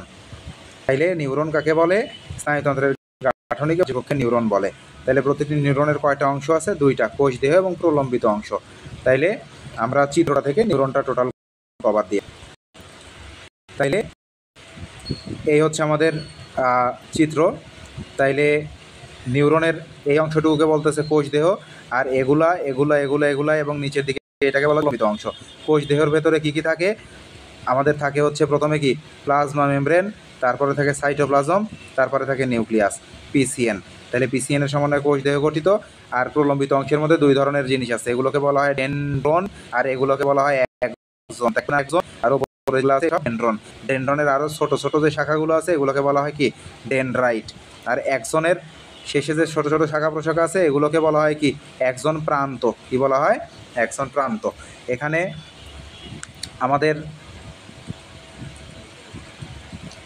আমাদের নিউরনের অ্যাক্সন যে আছে, তাহলে একদম বাইরের দিকে, একদম বাইরের দিকে যে আবরণটা আছে এটার নাম নিউরিলেমা। তাহলে একদম বাইরের দিকে যে আবরণ আছে নাম নিউরিলেমা। আর এই যে অ্যাক্সন আছে, এই অ্যাক্সন গায়ে থাকে, এটার নাম অ্যাক্সোলেমা। অ্যাক্সনের প্রধান অক্ষের আবরণের নাম অ্যাক্সোলেমা, আর অ্যাক্সনের আবরণের নাম, বাইরের আবরণের নাম নিউরিলেমা। আর নিউরিলেমা বা অ্যাক্সন আর নিউরিলেমা, কে অ্যাক্সন আর নিউরিলেমা, এর মাঝখানে থাকে হচ্ছে ফ্যাট। কোন fat? MF, myelin fat. Myelin fat. এখানে যে সইগুলো আছে বিভিন্ন অবস্থায় মায়েলিন ফ্যাট বিচ্ছিন্ন অবস্থায় থাকে এবং দুইটা খণ্ডের মাঝখানে যে থাকে নোরাফ্রানভিয়ার বা রিভিয়ারের পর্ব বলা হয়। পরিবহনে চলে আসি, গ্রহণ করে ডেনড্রাইট, তারপর দেহ হয়ে চলে আসে এটা কোথায়? অ্যাক্সন প্রান্তে চলে আসে। কোথায় চলে আসে? আমাদের অ্যাক্সন প্রান্তে চলে আসে। অ্যাক্সন প্রান্তের পরটা ঢুকে কোথায়? সিন্যাপসে ঢুকে। সিন্যাপসে থাকে কি নিউরো হিউমার থাকে, তাই থাকে। এই নিউরো হিউমারের মাধ্যমে আর ডেনড্রাইটকে আবার সেইটার কোষ আবার আরেকটার সিন্যাপসে ঢুকে নিউরো হিউমার, এইভাবে একটা স্নায়ুর মাধ্যমে মস্তিষ্কে বা কেন্দ্রীয় স্নায়ুতন্ত্রে পরিবাহিত হয়। তাহলে স্নায়ুতারণা কয় দিকে প্রবাহিত হয়? একদিকে। তার মানে স্নায়ুতারণা পরিবহন কয়মুখী? একমুখী। তাহলে এটা কি স্নায়ুতারণা? একটা তড়িৎ রাসায়নিক পরিবাহিত হয়। নাম কি? তড়িৎ রাসায়নিক পদ্ধতি। সিন্যাপসে কোন তরল পদার্থ থাকে? নিউরো হিউমার থাকে। এমসিকিউ এর জন্য খুবই ইম্পর্টেন্ট। তাইলে স্নায়ুতারণা পরিবহন কই থেকে কই হয় আমরা বলে দিছি। প্রথমে ডেনড্রাইট গ্রহণ করলো, তারপর ডেনড্রাইট থেকে গেল ডেনড্রনে থেকে গেল তার বডিতে, সেল বডিতে, তারপরে গেল নিচের দিকে অ্যাক্সনে, তারপরে অ্যাক্সনের শাখা প্রশাখাগুলোতে অ্যাক্সন টার্মিনালে, তারপরে প্রবেশ করলো সিন্যাপসে আছে নিউরো হিউমার, হতে হলুদ কালার। তাইলে হিউমার থেকে, আচ্ছা নিউরো হিউমারের কালার কিন্তু হলুদ না, আমি জাস্ট মনে রাখার জন্য হলুদ কালার দিয়ে দিচ্ছি, তোমরা যেন মনে রাখো এখানে হলুদ কালার দেওয়া আছে, তার মানে এখানে নিউরো হিউমার থাকে। তারপর সেখান থেকে আবার ডেনড্রাইটে পরে নিউরনে চলে যাবে। তারপরে কাজের ভিত্তিতে নিউরনকে দুই ভাগে ভাগ করা হয়, অনুভূতিবাহী আজ্ঞাবাহী, এবং স্নায়ুকে তিন ভাগে, অনুভূতিবাহী আজ্ঞাবাহী এবং মিশ্র। এগুলো রিডিং দিবা। তারপরে উদ্দীপনা পরিবহন, এই পরিবহনের বেগ কত? 100 মিটার/সেকেন্ড। খুবই গুরুত্বপূর্ণ এমসিকিউ এর জন্য। তাহলে স্নায়ুতারণা পেশিতে সঞ্চালিত হলে আমরা জানি পেশিগুলো কী হয়? সঞ্চিত হয়ে সাড়া প্রদান করে। আর গ্রন্থিতে সঞ্চালিত হইলে গ্রন্থি কী করে? রস নিঃসরণ করে। কোন রস? হরমোন, এনজাইম ইত্যাদি। তারপরে আমরা চলে আসি উদ্দীপনা সঞ্চালন প্রক্রিয়ার উদাহরণ চোখ থেকে আলো পড়ার স্নায়বিক প্রক্রিয়া চলে আসো। তাহলে চোখে তীব্র আলো পড়লে এই আলোটা তাইলে কিভাবে যাচ্ছে আমরা টোটাল পাথওয়েটা দেখি। তাইলে চোখে পড়লো, চোখ থেকে রেটিনায় গেল, রেটিনায় অনুভূতিবাহী স্নায়ুর ডেনড্রাইটে এটা তারণার সৃষ্টি করলো। এই অনুভূতিবাহী স্নায়ুর মাধ্যমে এটা রেটিনা থেকে মস্তিষ্কে গেল। কোথায় গেল? মস্তিষ্কে গেল। তারপরে মস্তিষ্ক সিদ্ধান্ত নিল। মস্তিষ্ক কী করলো? সিদ্ধান্ত নিল। কার সহায়তায়? এখানে লিখি নাই ওইটা কার সহায়তায়।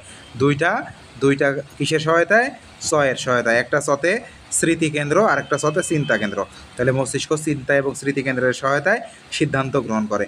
তাহলে এই সিদ্ধান্ত মানে কি? অর্ডার মানে আজ্ঞা কার মাধ্যমে আসবে? আজ্ঞাবাহী স্নায়ুর মাধ্যমে আসবে। কই থেকে আসবে? মস্তিষ্ক সিদ্ধান্ত দেয়, মস্তিষ্ক থেকে আসবে কার্যকর অঙ্গে। তাইলে আলোর কার্যকর অঙ্গ কি? চোখের আইরিশের বৃত্তাকার পেশি। তাহলে বৃত্তাকার পেশি এখানে তীব্র আলো মানেই বৃত্তাকার পেশি কী হবে? সংকুচিত হবে। তীব্র আলো মানেই কী হবে? এটা সংকুচিত হবে এবং চোখের তারা কী হবে? ছোট হবে। তাহলে বৃত্তাকার পেশি সংকুচিত, চোখের তারা ছোট তীব্র আলোতে। আর মৃদু আলোতে উল্টা ঘটনা ঘটবে এবং মৃদু আলোতে কী হবে? বৃত্তাকার বেশি প্রসারিত হয় আর চোখের তারা কী হয়ে যায়? বড় হয়ে যায়। তারপরে শিক্ষক বই দেখে আর তুমি শুনে লিখো কীভাবে। তাহলে একই ঘটনা আগেরটার মতোই, আলো পড়লো, রেটিনায় গেল, রেটিনার হচ্ছে অনুভূতিবাহী স্নায়ু ডেনড্রাইটে স্নায়ু তারণার সৃষ্টি করলো, স্নায়ু তারণার রেটিনা থেকে কোথায় গেল, মস্তিষ্কে গেল, মস্তিষ্ক দুইটা চ কেন্দ্রের সহায়তায়, দুইটা চ কেন্দ্র, চিন্তা কেন্দ্র আর স্মৃতি কেন্দ্রের সহায়তায় সিদ্ধান্ত নিল। তাহলে দুইটার সহায়তা কী নিল, সিদ্ধান্ত নিল। তাহলে এই সিদ্ধান্ত আজ্ঞাবাহী স্নায়ুর মাধ্যমে কার্যকর অঙ্গ আসলো। কার্যকর অঙ্গ কী, কথা বলতে হবে। তাহলে কার্যকর অঙ্গ কী, মুখের ঐচ্ছিক পেশি, মুখের ঐচ্ছিক পেশিতে আসলো, মুখের ঐচ্ছিক পেশি সংকুচিত প্রসারিত হয়ে শিক্ষককে কথা বলা। এখন এই কথা কথা গেল কোথায়, বাতাসে। বাতাসে কী করলো, এই যে বাতাসে যে শব্দ তরঙ্গের সৃষ্টি করতেছে। তাইলে এই কথা বাতাসে শব্দ তরঙ্গের সৃষ্টি করে। তাহলে এই শব্দ তরঙ্গ তোমার কানের পর্দায় উদ্দীপনা জাগায়, কানের পর্দার এই অনুভূতিটা মস্তিষ্কে যায় অনুভূতিবাহী স্নায়ুর মাধ্যমে। মস্তিষ্কের কোথায়, আমাদের শ্রবণ কেন্দ্র। এর আগে চোখে যাইতো দৃষ্টি কেন্দ্র, দৃষ্টি কেন্দ্র কত ছিল, 17। আর হচ্ছে শ্রুতি কেন্দ্র, শ্রুতি, শ্রুতি মানেই হচ্ছে শ্রবণ। শ্রুতি মানেই কি, শ্রুতি কেন্দ্র থাকতে পারে, শ্রবণ কেন্দ্র থাকতে পারে, তারপরে শোনার কেন্দ্র থাকতে পারে। শোনা মানে কি, কথা শোনা শব্দ। তাইলে শ্রুতি কেন্দ্রের ব্রডব্যান্ড এরিয়া নাম্বার কি, 4142। সেখানে পৌঁছে, সেখানে ওই যে দুইটা চ কেন্দ্র, স্মৃতি কেন্দ্র আর চিন্তা কেন্দ্রের সহায়তায় আমাদের মস্তিষ্ক আবার কী করলো, সিদ্ধান্ত নিল। কি সিদ্ধান্ত, লেখানোর সিদ্ধান্ত। তাহলে এই সিদ্ধান্তটা কোথায় গেল, আজ্ঞাবাহী স্নায়ুর মাধ্যমে হাতের ঐচ্ছিক পেশিতে গেল। হাতের ঐচ্ছিক পেশি সংকুচিত প্রসারিত নড়াচড়া করলো, সাড়া দিল, সাড়া দিয়ে লিখতে সহায়তা করলো। এখানে হাতের পেশি কি প্রধান সারা অঙ্গ হিসেবে কাজ করতেছে। পড়াইছি কিন্তু একটু, দেখো রিভাইজ দিতে কয় সেকেন্ড সময় লাগলো, কয় মিনিট সময় লাগলো, বাট তোমার হচ্ছে মানে প্রথমবার পড়ানোর সময় একদম বলে এই জন্য তোমার হচ্ছে এখানে একটু বাদ দিয়ে দিছি। একজনের আবরণী নিউরিলেমা আর মূল অক্ষের আবরণীর নাম এক্সোলেমা, বলছি এটা চিত্রে বলে ফেলছি। তাইলে এই পর্যন্ত থাকলো। কারো কোনো প্রশ্ন আছে কিনা, মাইক্রোফোন অন করতে পারো।